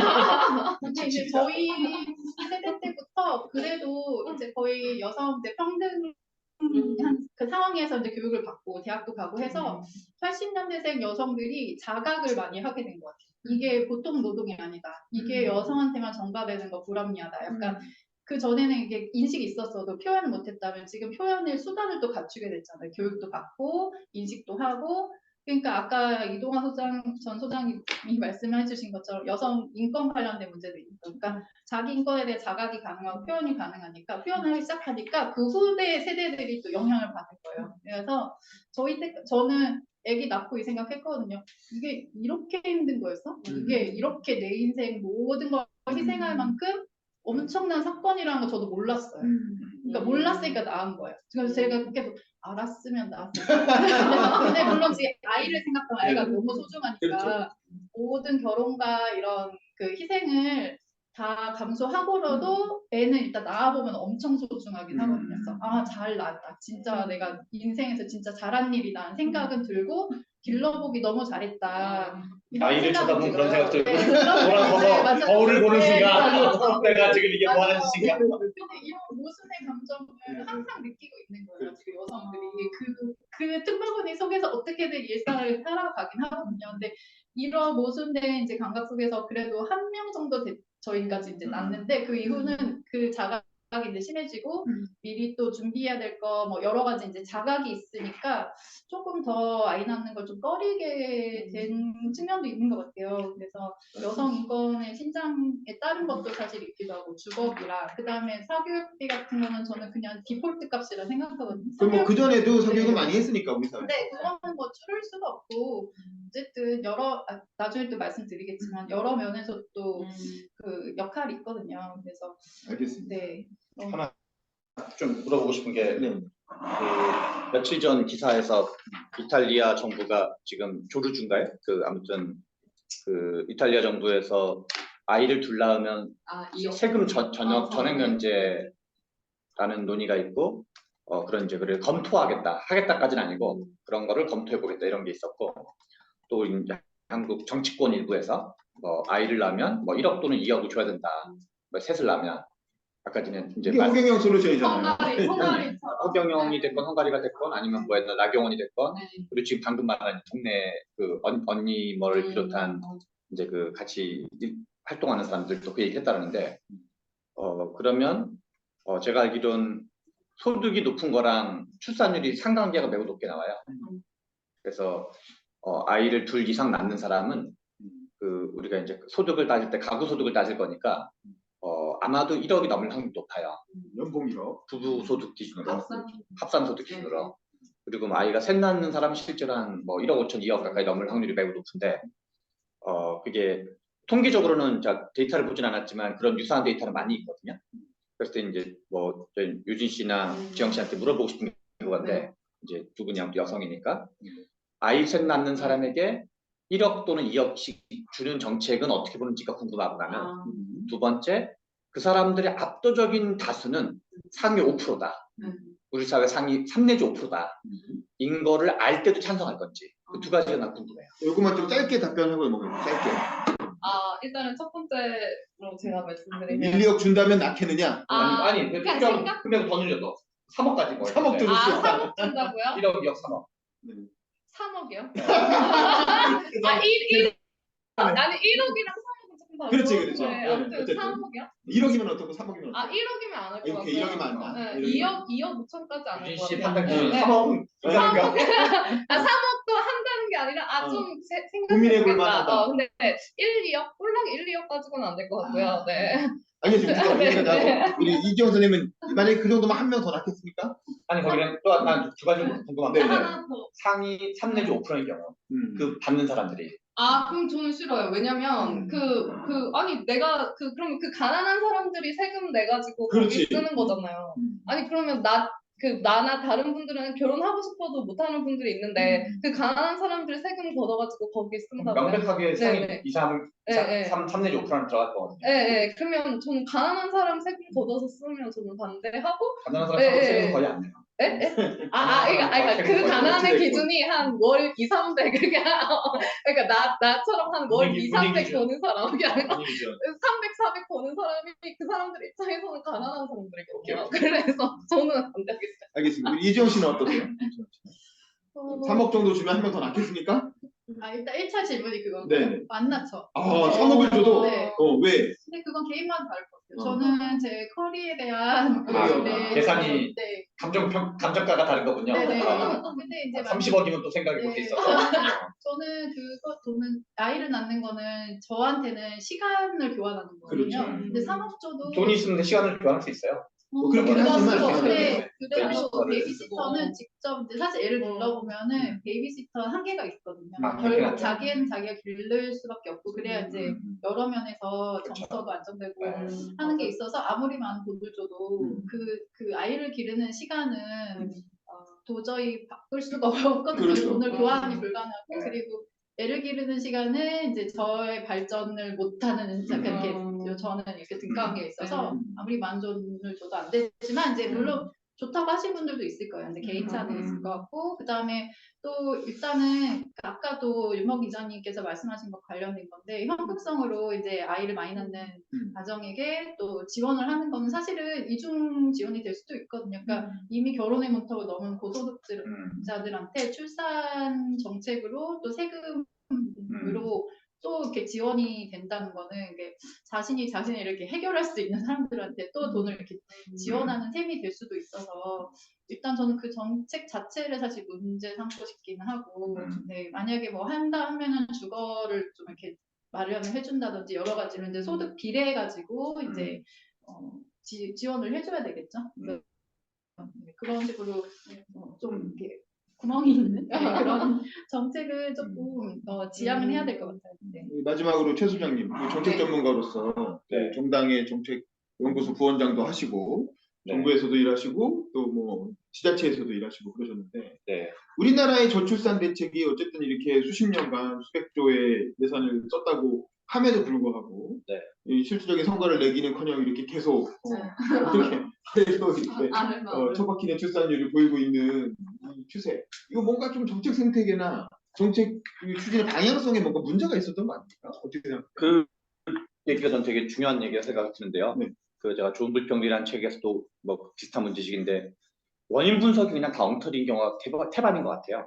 그러니까 그 불평등에 대한 원인 분석을 해야지 처방을 내리고 그 정치권이 집행을 하든가 말든가 하는 거잖아요. 그런데 지금 그 우리나라에서 돌아다니는 저출산의 얘기는 이제 뭔가 이렇게 그 뭐 비용이 부족하다, 복지가 덜 됐다. 근데 아까 우리 이동학 전 소장님 얘기했지만 복지 국가들은 우리보다 출산율이 높거든요.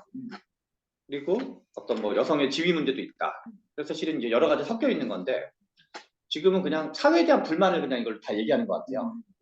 그리고 그러니까 물론 한 가지 원인이 아니어가지고 실은 이제 섞여 있는 거긴 한데 아까 전에 우리 지영 씨가 말한 것처럼 그 주거비와 양육비가 트레이드오프 관계다. 이거는 뭐 너무나 명백한 우리가 생각해보면 너무 명백한 건데 근데 그 여기 지금 가지고 오신 OECD 말고 다른 자료 중에 저출산 일종의 저출산 10위권 1, 2, 3, 4, 5, 6, 7, 8, 9 뭐 이렇게 10위를 뽑으면 그게 한국이 들어가고 반드시 싱가포르가 반드시 들어가고 홍콩이 반드시 들어가고 중국이 반드시 들어가요. 그리고 일본이 가장 낮아요 상대적으로. 그러니까 그 출산이 많은 편이에요. 근데 그 공통점이 뭘로 추론해 볼 수 있냐면 어떤 외신 같은 데서는 지금 유교 문화권으로 얘기하는데 그것도 내가 보기엔 아무 관계가 없어요. 왜냐면 조선시대 출산을 더 많이 했거든요. 9명, 10명 나왔는데 그래서 유교 문화권이라는 말도 아무 관계가 없어요. 그 조선시대 출산을 더 많이 했기 때문에. 근데 뭐랑 관련이 높을 걸로 추정해 볼 수 있냐면 저거 경쟁도예요, 경쟁도. 그러니까 그 행복도랑도 관련되는데요.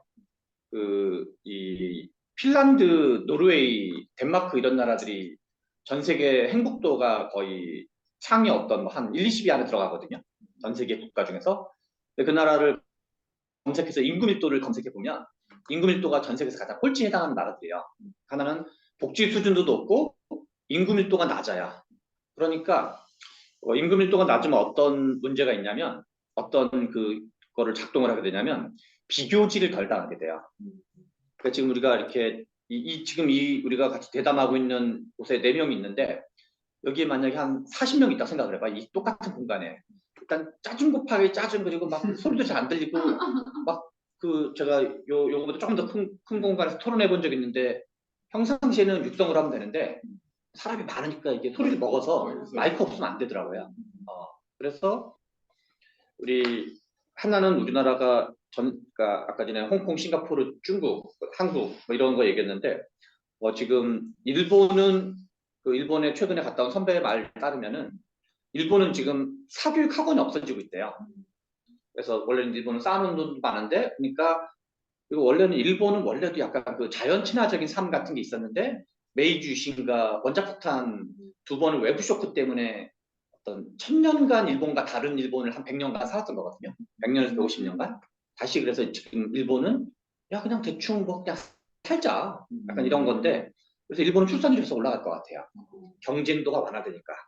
보니까 2020년 기준으로 1.30이네요. 저보기에 더 올라갈 것 같아요. 그러니까 우리 지금 0.8일 때 1.3이었으니까. 그래서 저는 하나는 우리나라는 전 세계에서 압축 성장이 가장 높은 나라였고 그게 이제 아까 홍콩, 싱가포르, 한국, 대만, 중국의 특징이야. 물론 일본도 포함됐는데 우리나라는 그 농지개혁 등등으로 농지개혁과 한국전쟁으로 어떤 그 구질서, 정근대 질서가 완전히 파괴돼서 모두가 상층 지향성을 갖고 있어요. 유럽에서 계급 정치는 원래 계급을 인정하는 게 계급 정치예요. 한국에는 계급 정치가 안 된 이유가 계급을 인정을 안 해요. 나도 재벌 될 수 있는데 나도 대통령 될 수 있고. 그래서 우리나라는 이제 그리고 도시화가 엄청 발달한 나라고 그리고 특히나 이제 한국은 서울 플러스 알파의 나라로 가야 되거든요.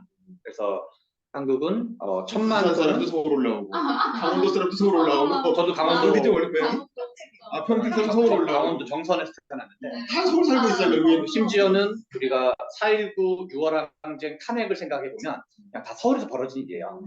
그래서 서울에서 벌어져 가지고 그 한 거고 그리고 또 이게 이제 좋은 일과 나쁜 일이 같이 있는 건데 미투 현상. 우리나라 일본은 완전히 지금도 여성들한테 장난 아니거든요. 근데 우리나라가 미투 훨씬 셌는데 그거는 우리나라가 도시화가 발달하고 도시화로 인해서 발달한 초연결 사회, 뭐 스마트폰을 비롯한. 그래서 한국의 특징은 제가 보기에는 초연결, 초도시화, 초미디어 과잉 사회. 그리고 이제 뭐 전국 어디서나 와이파이가 그러니까 또 어지간한 대도시에서 와이파이가 터지고. 그러니까 이게 소식이 엄청 정보 전달 속도가 빠른 나라고. 그러니까 그것의 긍정적 효과는 탄핵이라든가 미투였던 거고, 부정적 효과가 비교질 당하는 거고, 그러니까 불행도가 높은 거야. 행복도가 높지 않아요. 그리고 비교질을 엄마 아빠한테 야 너는 옆집 누구는 어떻고 이렇게 비교질 당하면 일단 공부를 좀 더 열심히 하게 돼요. 일도 좀 열심히 하게 돼. 근데 짜증은 나는 거예요. 그래서 우리나라가 생산성이 높은 거예요. 우리나라 생산성이 높은 건 그래서 저는 이게 이제 경제학에는 이제 경기 변동 사이클이 있는데 경기 변동 사이클이 있고 그 무슨 부동산도 이제 어떤 사이클이 있는 것처럼 저는 이게 거대한 어떤 인구 변동 사이클을 생각을 해요. 그러니까 논리로 생각하면 그거예요. 그 사회 주요 구성원들이 감당 가능한 그리고 경제학에서는 경제 성장론 파트는 어떤 게 있냐면 노동 증가량, 자본 증가량, 총 요소 생산성 증가량이 경제 성장론이거든요. 그래서 아예 경제학에는 아예 그 인구 파트가 아예 있어요. 근데 인구는 출산율은 언제 급감하는 걸로 나오냐면 경제 성장에서 산업 자본주의 초창기 출산율은 급감해요. 왜 급감하냐면 그 초등학교, 중학교가 만들어지면 여성이 어떻게 보면 인류 역사의 대부분 여성은 애 낳는 기계 같은 거였던 거예요. 근데 여성이 본인에게 투자하는 시간이 늘어나면 본인에게 투자하는 사람이 늘어날수록 출산율이 줄어드는 거예요. 저희 어머니 형제가 10남매예요. 그리고 제가 5남매예요. 그러니까 그때는 사산된 사람을 포함해서 10남매예요.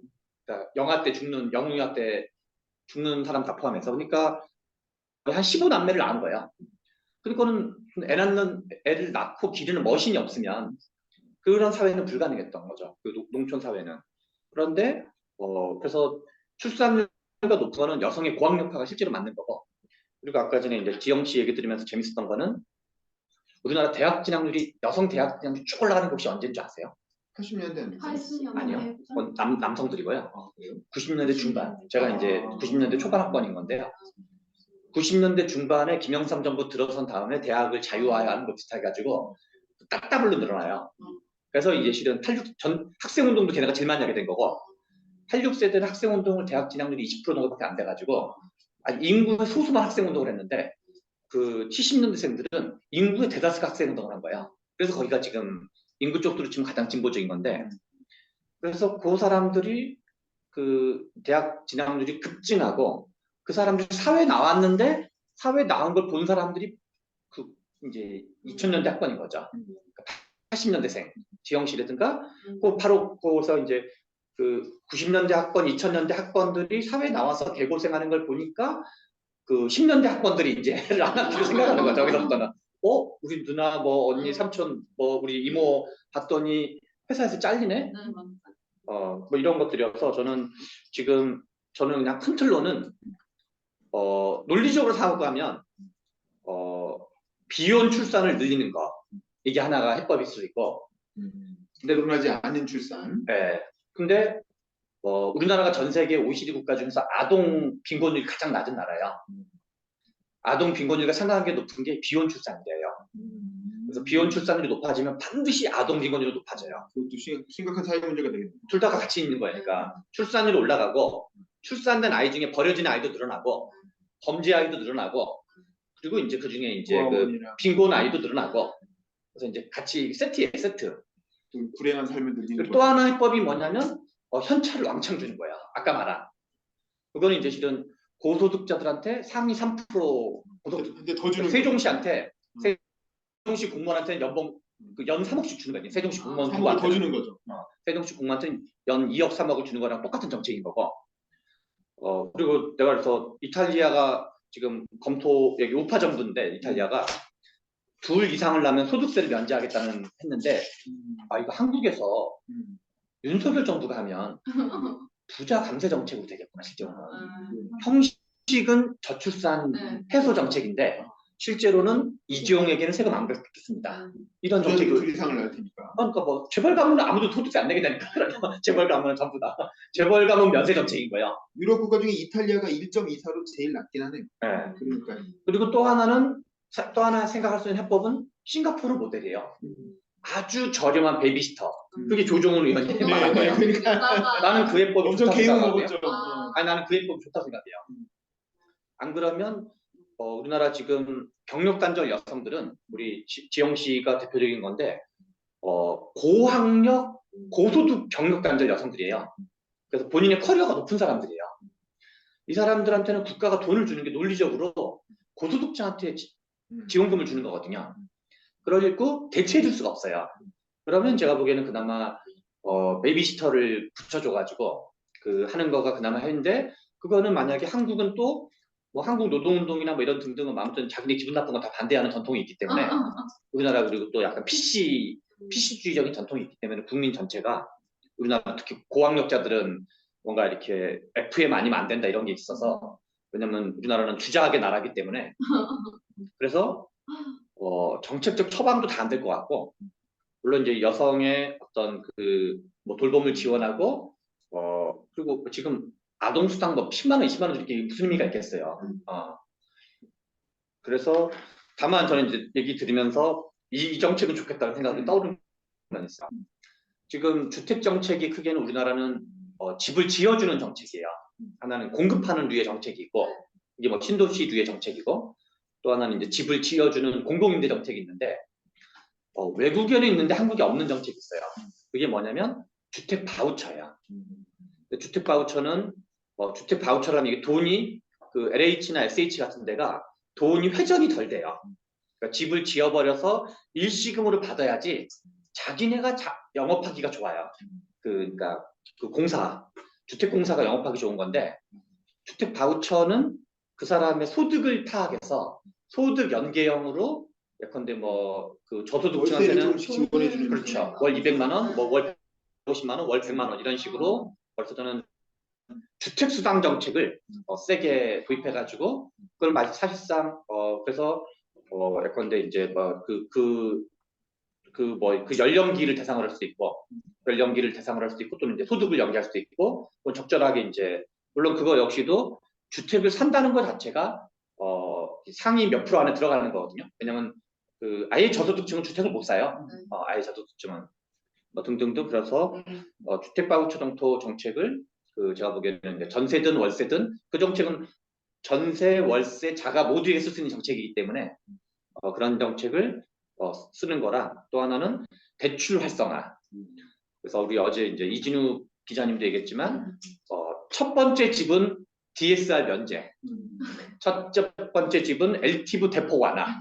한 사람은 지금 LTV가 뭐 한 50% 60%라면 첫 번째인 경우에는 뭐 국가가 약간 보증을 해서 특히 보증제도 우리나라는 전 세계에서 발달해 있는 나라이기 때문에 공공보증제도가 그래서 공공보증제도를 끼면서 LTV에 한 90%까지 허용해 준다든가 그러면 지금은 왜냐면 이 청년이라는 존재 자체가 원래 소득과 자산이 개념이 소득의 역사적인 축적물이 자산이잖아요. 그 자산의 정의 자체가 그렇게 되는 거거든요.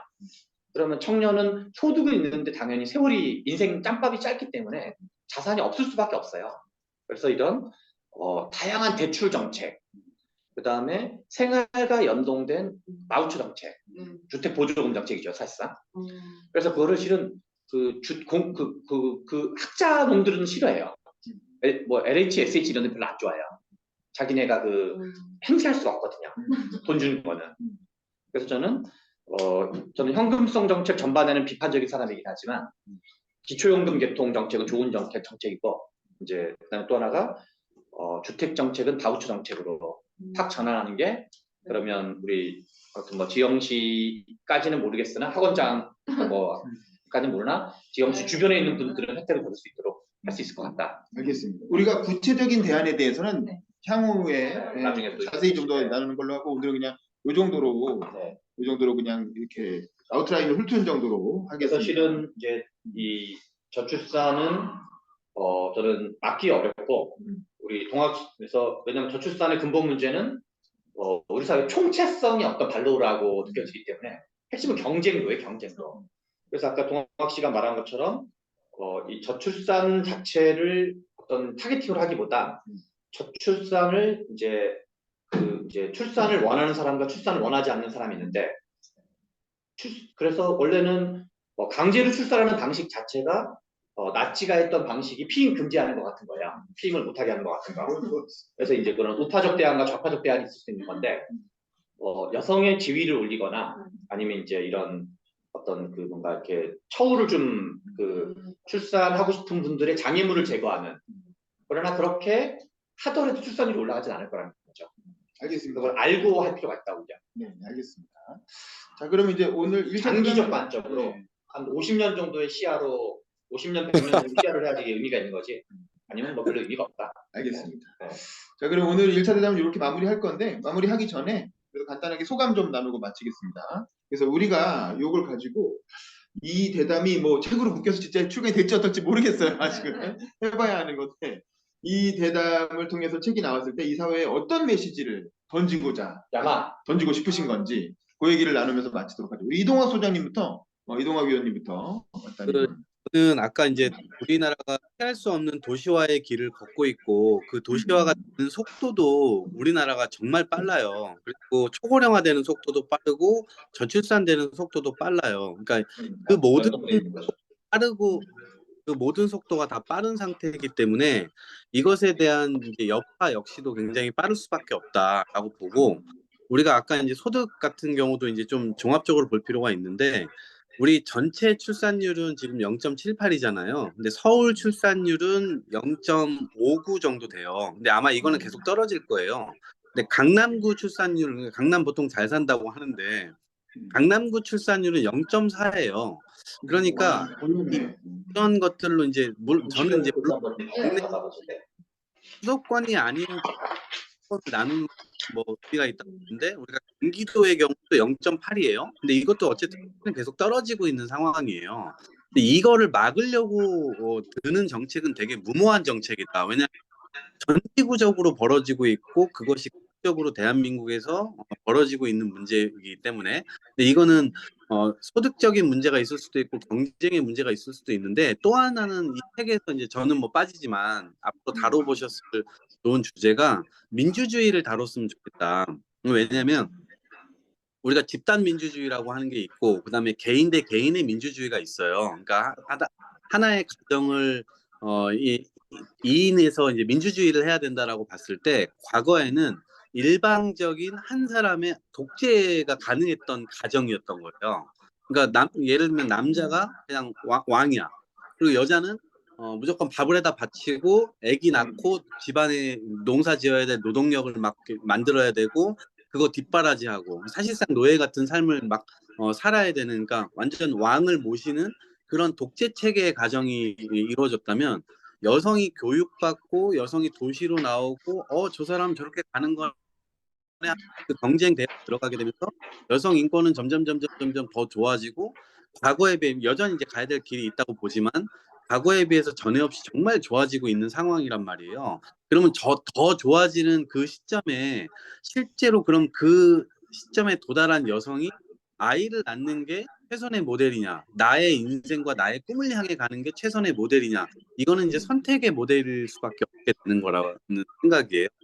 그래서 만약에 아이를 낳으면 내 인생을 꼬라박아야 되는 엄청난 책임감 속으로 들어가야 되기 때문에 내가 원치 않게 그렇다고 해서 요즘에 뭐 남자가 분담해 뭐 하지만 실제로 그것도 민주주의적 요소기 때문에 그 둘만의 관계에서 결국 그 질서가 정리될 수밖에 없어요. 그렇게 될 경우에는 뭐 싫다고 하는 사람 뭐 이거를 어떻게 무슨 법으로 정해서 육아를 뭐 강제적으로 한다고 한들 육아의 소질도 없고 뭐 없는 사람 그건 여성도 마찬가지지만 그렇게 강제적으로 할 수 있는 부분이 아니거든요. 이건 철저히 자기 선택이어야 돼요. 그래서 사회 환경을 탓할 수도 있지만 사회 환경이 엉망인데 이걸 자꾸 여성들 그 과거에는 우리가 10년 전만 하더라도 여성들 탓을 하고 막 이랬던 거잖아요. 점점 그게 이제 각성이 되면서 이게 여성의 탓으로 돌릴 수 없다라고 하는 측면들이 이제 지금 진전되고 있고 이것이 더 진전된다면 이거는 분명하게 이 민주주의적 요소로 이 우리가 이제 해석을 좀 할 필요가 있다. 이제 이렇게 보고요. 그리고 아까 이제 뭐 지원 이게 경제적인 지원을 통해서 한다라고 보면 아마 북유럽 국가들이 많이 그런 지원들을 하고 있는데 어떤 나라는 1.8이기도 하고 또 어떤 나라는 1.4이기도 하고 그리고 전반적으로 그 수치들은 또 다 떨어지고 있는 상황이고 프랑스가 가족 제도라고 해서 이 GDP의 거의 한 3% 가족 지원하는 데 쓰는데 지금 프랑스가 개혁을 지금 하고 있잖아요. 돈을 주는 지원 정책은 지속 가능할 수가 없어요. 그 나라가 경제력을 계속해서 지속 가능한 성장을 계속해서 한다는 전제하에 가능한 거거든요. 근데 그 전제는 지금 선진국들은 대부분 다 깨진 상태예요.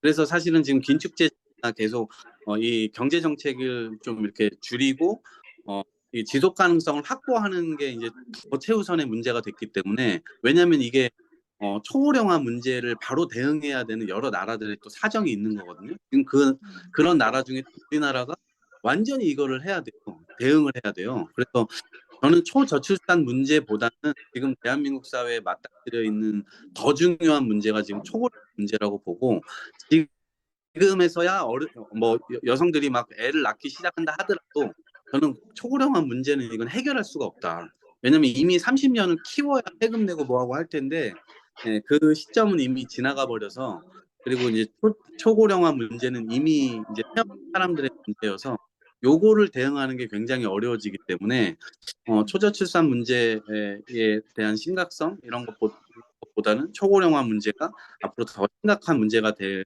수가 있기 때문에 거기에서 훨씬 더 많은 갈등들이 일어날 것이다. 그래서 정리를 하면 경제적 지원책 이런 것들도 대부분 낳고 싶은데 못 낳는 사람들의 초점을 제공해야 된다. 그리고 우리가 상기시켜 보면 2013년도인가에 박근혜 정부에서 서로 만날 수 있는 연애의 장을 파티 남녀 미팅 프로그램을 제공하겠다라고 해서 엄청나게 이제 유탄을 맞은 적이 있었거든요. 저는 사실 그거 유효한 정책이라고 봐요. 만나고 싶은데 못 만나는 사람들의 수요가 상당해요. 우리나라에서 매칭이 안 돼요. 근데 그 매칭을 공공에서 만들어줄 필요가 있어요. 근데 제가 실제 그거를 이제 탐구하려고 듀오 미팅 프로그램에도 가보고 미팅 프로그램도 해가지고 그 사람들을 사실상 저도 참가자인 것처럼 사실상 인터뷰를 했거든요. 만나고 싶은데 만날 기회가 없는 사람들이 왜냐면 그것도 제주거든요.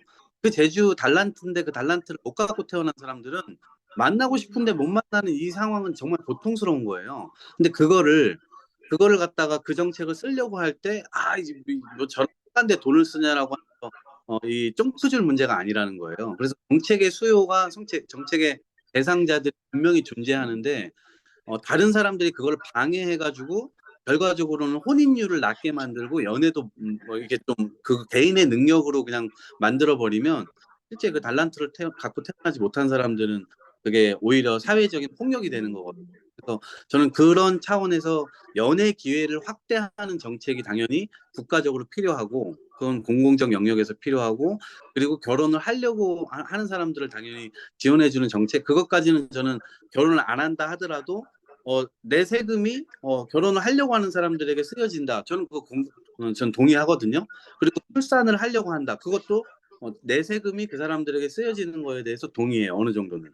그래서 전 그런 부분에 있어서 맞춤형으로 낳고 싶은데 못 낳는 사람들 지원해주고 하고 싶은데 결혼 못하는 사람들 지원해주고 연애도 하고 싶은데 못하는 사람 지원해주고 이런 정도는 한번 하나의 챕터로는 좀 다뤄봤으면 좋겠다. 이런 조언을 하나 드리고 마지막으로 하나 조언은 우리가 또 약간 엘리트적인 생각을 갖고 있는 사람뿐만 아니라 어느 한 챕터에서는 지역에서 지방에서 일하시는 이 청년분들의 어떤 한두 명 정도 모셔가지고 그런 대담도 요 대담에 좀 포함시켜서 얘기를 나눠보면 좋겠다. 요 생각 좀. 지방의 문제. 네. 맞습니다. 우리 이유진 비서관님도 소감 얘기해 주시죠. 네. 근데 저는 아까도 말씀드렸듯이 그냥 이런 출산 이런 의제 뭐 출산율 의제 뭐 이런 거 막 하면 막 언론에서 때리니까 아까도 말씀드린 것 같이 어쩌라고 막 이런 생각밖에 안 들었는데 오늘 말씀 나눠보니까 국가의 미래에 대해서 많이 생각을 하시고 계시다는 생각이 들고 유진 씨만 지금 국가 미래를 고민하지 않고 있어요. 근데 근데 저는 아니 직업이 그 비서관이면서 말이야. 그런데 그러니까 직업으로서의 자아와 나는 내 인생으로서 내 자아를 있으면 저는 제 자아가 큰 사람인가 봐요. 근데 저 사실 제 친구들도 그렇고 제 또래들도 지금 그렇죠. 국가의 미래에 정상- 관심이 없거든요. 언제든 국가는 갈아탈 수 있다. 약간 차라리 솔직히 말하면 저는 미국에서도 살았기 때문에 언제든 여기 전쟁 나면 저는 칠 거예요. 거기 미국으로. 아무튼 근데 되게 저는 이렇게 좀 저한테 그러니까 출산이나 양육이 제 인생에 이익이 전혀 되지 않으니까 제 이익만 생각하는데 모두 다 대한민국의 미래를 위해서 생각을 하시고 이래서 이렇게 내가 반성을 하게 되네요. 알겠습니다. 네. 굳이 반성하자. 네네. 우리 지영 씨도 소감 말씀해 주시죠. 저도 오늘 뭐 소개해드렸지만 저는 사실 이게 보육 문제가 아까도 말씀드렸지만은 국가적으로 지금 약간 공과 사에서 어떤 영역 공이 담당하고 어떤 영역을 사에서 담당해야 될지를 좀 논의하는 약간 지각 변동이 일어나는 시기가 아닌가. 예를 들어 보육 부분을 보면 여태까지는 여성 전담 그다음에 뭐 할머니 전담이었던 사적 영역에서 이루어지던 보육이 어느 정도 이제 공적 의제화된 거잖아요. 이 보육이 상당히 어렵고 이제 여성이 일가정 양립 어렵다라는 주제로 계속 논의가 되는 거잖아요. 그래서 근데 사실은 이제 보육 부분이 지금 굉장히 많이 얽혀 있는 게 사실은 공공 영역에서 조금 서비스가 됐어야 되는 부분인데 지금까지 너무 사적 영역 서비스가 너무 발달하고요. 그래서 유치원만 해도 뭐 유치원 무슨 바우처나 이런 거 이제 도입하려고 그래도 뭐 사립 유치원 반발이 엄청 심하거나 이게 제도적으로 도저히 이제 공과 사를 바우처 같은 걸 도입한다 해도 공과 유치원 바우처가 어떤 거예요? 예를 들어 유치원은 저도 이제 아이 유치원 보낼 때 부모가 유치원비 다 내지 않거든요. 사립 유치원도 정부에서 어느 정도 비율을 보전을 지원비가 해주고 나온다는 거죠. 부모는 일정 부분을 내요. 근데 이제 만 5세 이전에는 어린이집은 그냥 국가에서 전부 바우처를 해서 부모는 분담금이 없어요. 그리고 어느 정도 이제 국가에서 다 내주고 이제 만 5세 이상 돼서 유치원에 가게 되면은 공립 유치원은 당연히 월 2만 원 정도 내고 이제 그 비용을 말씀드리면 사립 유치원은 제가 이제 지방 사립 유치원 보냈는데 부모 분담금 한 20만 원, 그다음 정부에서 한 70만 원 정도 20만 원이요? 저는 부모는 20만 20대 원 70. 네. 어쨌든 소감. 네. 지금 물어보셨는데 내가 물어봤어. 네, 아무튼 뭐 그런 식으로 이제 뭐 유치원이나 그 어린이집도 보면 지금 뭐 예전에 어린이집은 보건복지부 소속, 유치원은 교육부 소속 이렇게 돼 있잖아요. 그러니까 예전에는 그래도 유치원 갈 무렵부터 공공에서 육아를 책임진다는 약간의 생각, 물론 공립 유치원 비율도 엄청 적지만 그런 생각하에서 그렇게 약간의 구분이 있었던 것 같아요. 근데 지금은 아예 영아 시절부터 또 돌봄이 필요하고, 그러니까 그걸 공공의 영역으로 돌리는 데 있어서 굉장히 많은 정책 구상이 필요한데, 공과 사의 영역의 이런 지각 변동, 그러니까 여성이 사적으로 다 감내하고 하던 것을 어떻게 공적 영역에서 해결을 하느냐, 이제 그 비율 부담에 이제 문제가 있는 것 같고, 뭐 건강보험이 이렇게 공공화된 것처럼 이제 그런 시대에 이렇게 저출산 관련해서 이렇게 대담을 하는 거는 솔직히 우리 사회의 지금 그러니까 현실을 좀 진단을 하면서 또 그 대부분의 이제 또 여성일 수도 있지만 이제 젊은 층의 청년층의 요구와 그다음에 미래에 대한 전망이 어떠냐 하는 거를 또 진단해 볼 수도 있는 그런 시간이 될 것 같아요. 그래서 저는 이제 개인적으로 제가 어떻게 얘기하면 고학력자에다가 제가 원하는 시간에 이렇게 돈을 버는 그 특이한 케이스라서 이렇게 조금 모든 게 기혼, 출산, 여성에 대한 이야기를 대변한다든지 이렇게 하기에는 한계가 있다고 모든 보거든요. 여성을 대변할 수가 없습니다. 그렇죠. 네. 여러 여성의 합을 못 그렇죠. 여성이라고 표현하기 때문에. 그렇진 않지만은 이제 이 대담을 통해서 이제 뭔가 메시지를 던지고 싶다 하면 이제 직접 아이를 또 혼자서 이렇게 둘러보고 또 생업도 하고 하면서 여러 가지를 다 전담을 하면서 이제 겪었던 뭐 실제 고충이나 그다음에 이제 육아 정책 관련해서 아쉬웠던 점 같은 거를 이제 체험자 입장에서 이렇게 나눌 수 있겠다 이렇게 생각을 하기도 하고, 그리고 또 아까 말씀드렸지만 저는 그냥 항상 개인 기준으로 내가 어떻게 했었지 이렇게 생각하거든요. 다 연동이 돼 있어서. 그래서 뭐 짧게만 말씀드리면 예를 들어서 이제 나중에 말씀드리겠지만은 저도 결혼할 때 이제 축의금이랑 그동안 각자 전세금 모아서 그거 재밌을 것 같으니까 나중에 네, 그것들로 이제 아. 조그만 전셋집에 시작해서 이제 근데 이 전셋집에서 시작하기 싫은 거죠 요즘. 네네 마련 네. 왜 전세? 네, 그것도 그건 나중에 네네네. 네, 각서 거여가지고 그 과정에서 이제 국가 정책과 내 개인 삶이 어떻게 연동이 돼서 나는 그래도 결혼의 문턱을 넘고 출산을 했는가 이거를 좀 계속 생각해 보거든요. 그게 이제 제 개인만의 능력으로 또 되는 건 아니어가지고 아까 최병철 선생님께서 말씀해 주신 것처럼 그래서 그런 것들이 대담 속에서 좀 짚어본다는 좀 의의가 있을 것 같아요. 네, 그래서 알겠습니다. 네. 우리 최 소장님은 아까 많이 얘기하셨으니까 그냥 네, 패스. 생략입니다. 그냥 저희가 뭐 이 부분은 뭐 굳이 넣을 수도 있고 안 넣을 수도 있는 부분인데 어쨌든 이 저출산 문제라는 건 사실은 우리 사회의 어떤 근본적인 정체성을 다시 되돌아보게 되는 문제인 것 같고 특정 정책으로 해결할 문제가 아니고 국가를 통으로 바꿔야 됩니다. 근데 국가만 바꾸는 게 아니라 가정도 바꿔요. 그래서 가정이 바뀌고 국가가 바뀌어야 되는 문제이기 때문에 우리 자신의 어떤 삶의 방식이 완전히 바뀌어야 사실은 어떻게 보면 궤도를 수정할 수 있는 문제고 안 그러면 대한민국은 그냥 이렇게 가다가 사라지는 걸로 그렇게 생각이 듭니다. 근데 저는 어떻게 자식이 없기 때문에 그런지 모르지만 대한민국이 사라지면 누가 저를 또 기억해 주겠어요. 자식이 있으면 자식이라도 자식이 해외 이민 가서라도 뭐 이렇게 이어지겠지만 뭐 그런 거라 저는 그래서 이 가족의 형태와 국가의 형태 이걸 우리가 앞으로 어떻게 바꿔나갈 것인가 이제 그거에 관한 얘기. 그러니까 단순히 이게 저출산 고령화에 대한 대담뿐만 아니라 결국 우리 사회가 앞으로 어떻게 가야 되는지에 대한 어떤 종합적인 그 비전을 다루는 그리고 마지막엔 정책 대안까지 제시하는 그런 방식으로 남은 대담이 이루어졌으면 좋겠습니다. 어쨌든 오늘 아, 근데 네네 말씀하세요. 하기 전에 형이 철학적으로 매우 중요한 질문이에요. 그러니까 여러분들 지금 우리나라가 소멸하면 안 된다고 생각해요. 이대로 소멸될 거라고 생각해요. 네, 저는 소멸될 것 같지 않다고 생각해요. 우리가 사는 동안은. 근데 제가 이제 요거만 마지막으로 말씀드릴게요. 출산율을 높여야 된다라고 하는 주장이 있고 지금 인구를 줄여야 된다라고 하는 주장도 있어요. 철학적으로. 왜냐하면 5천만 인구가 살고 있는데 대한민국에 6천만 명, 7천만 명, 8천만 명이 되어야 된다고 생각하는 사람이 있고 그렇지 않고 이 지금의 3천만 명 혹은 2천만 명 정도로 더 인구가 줄어들어야 된다라고 생각하는 사람들이 있어요. 그리고 요거 하나 챕터로 다뤘으면 좋겠는데 지금 이제 우리나라에서는 앞으로 문제가 되는 게 소비 시장에서 문제가 생길 거예요.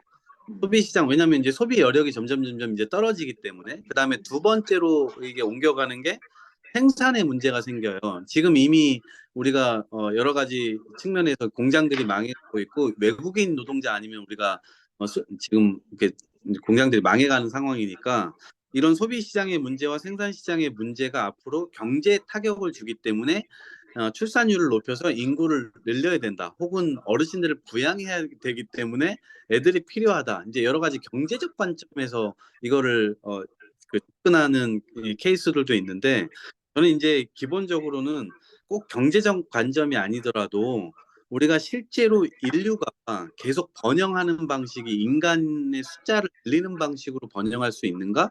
이제 저는 이 양적인 부분은 이게 전환이 좀 되어야 되지 않을까?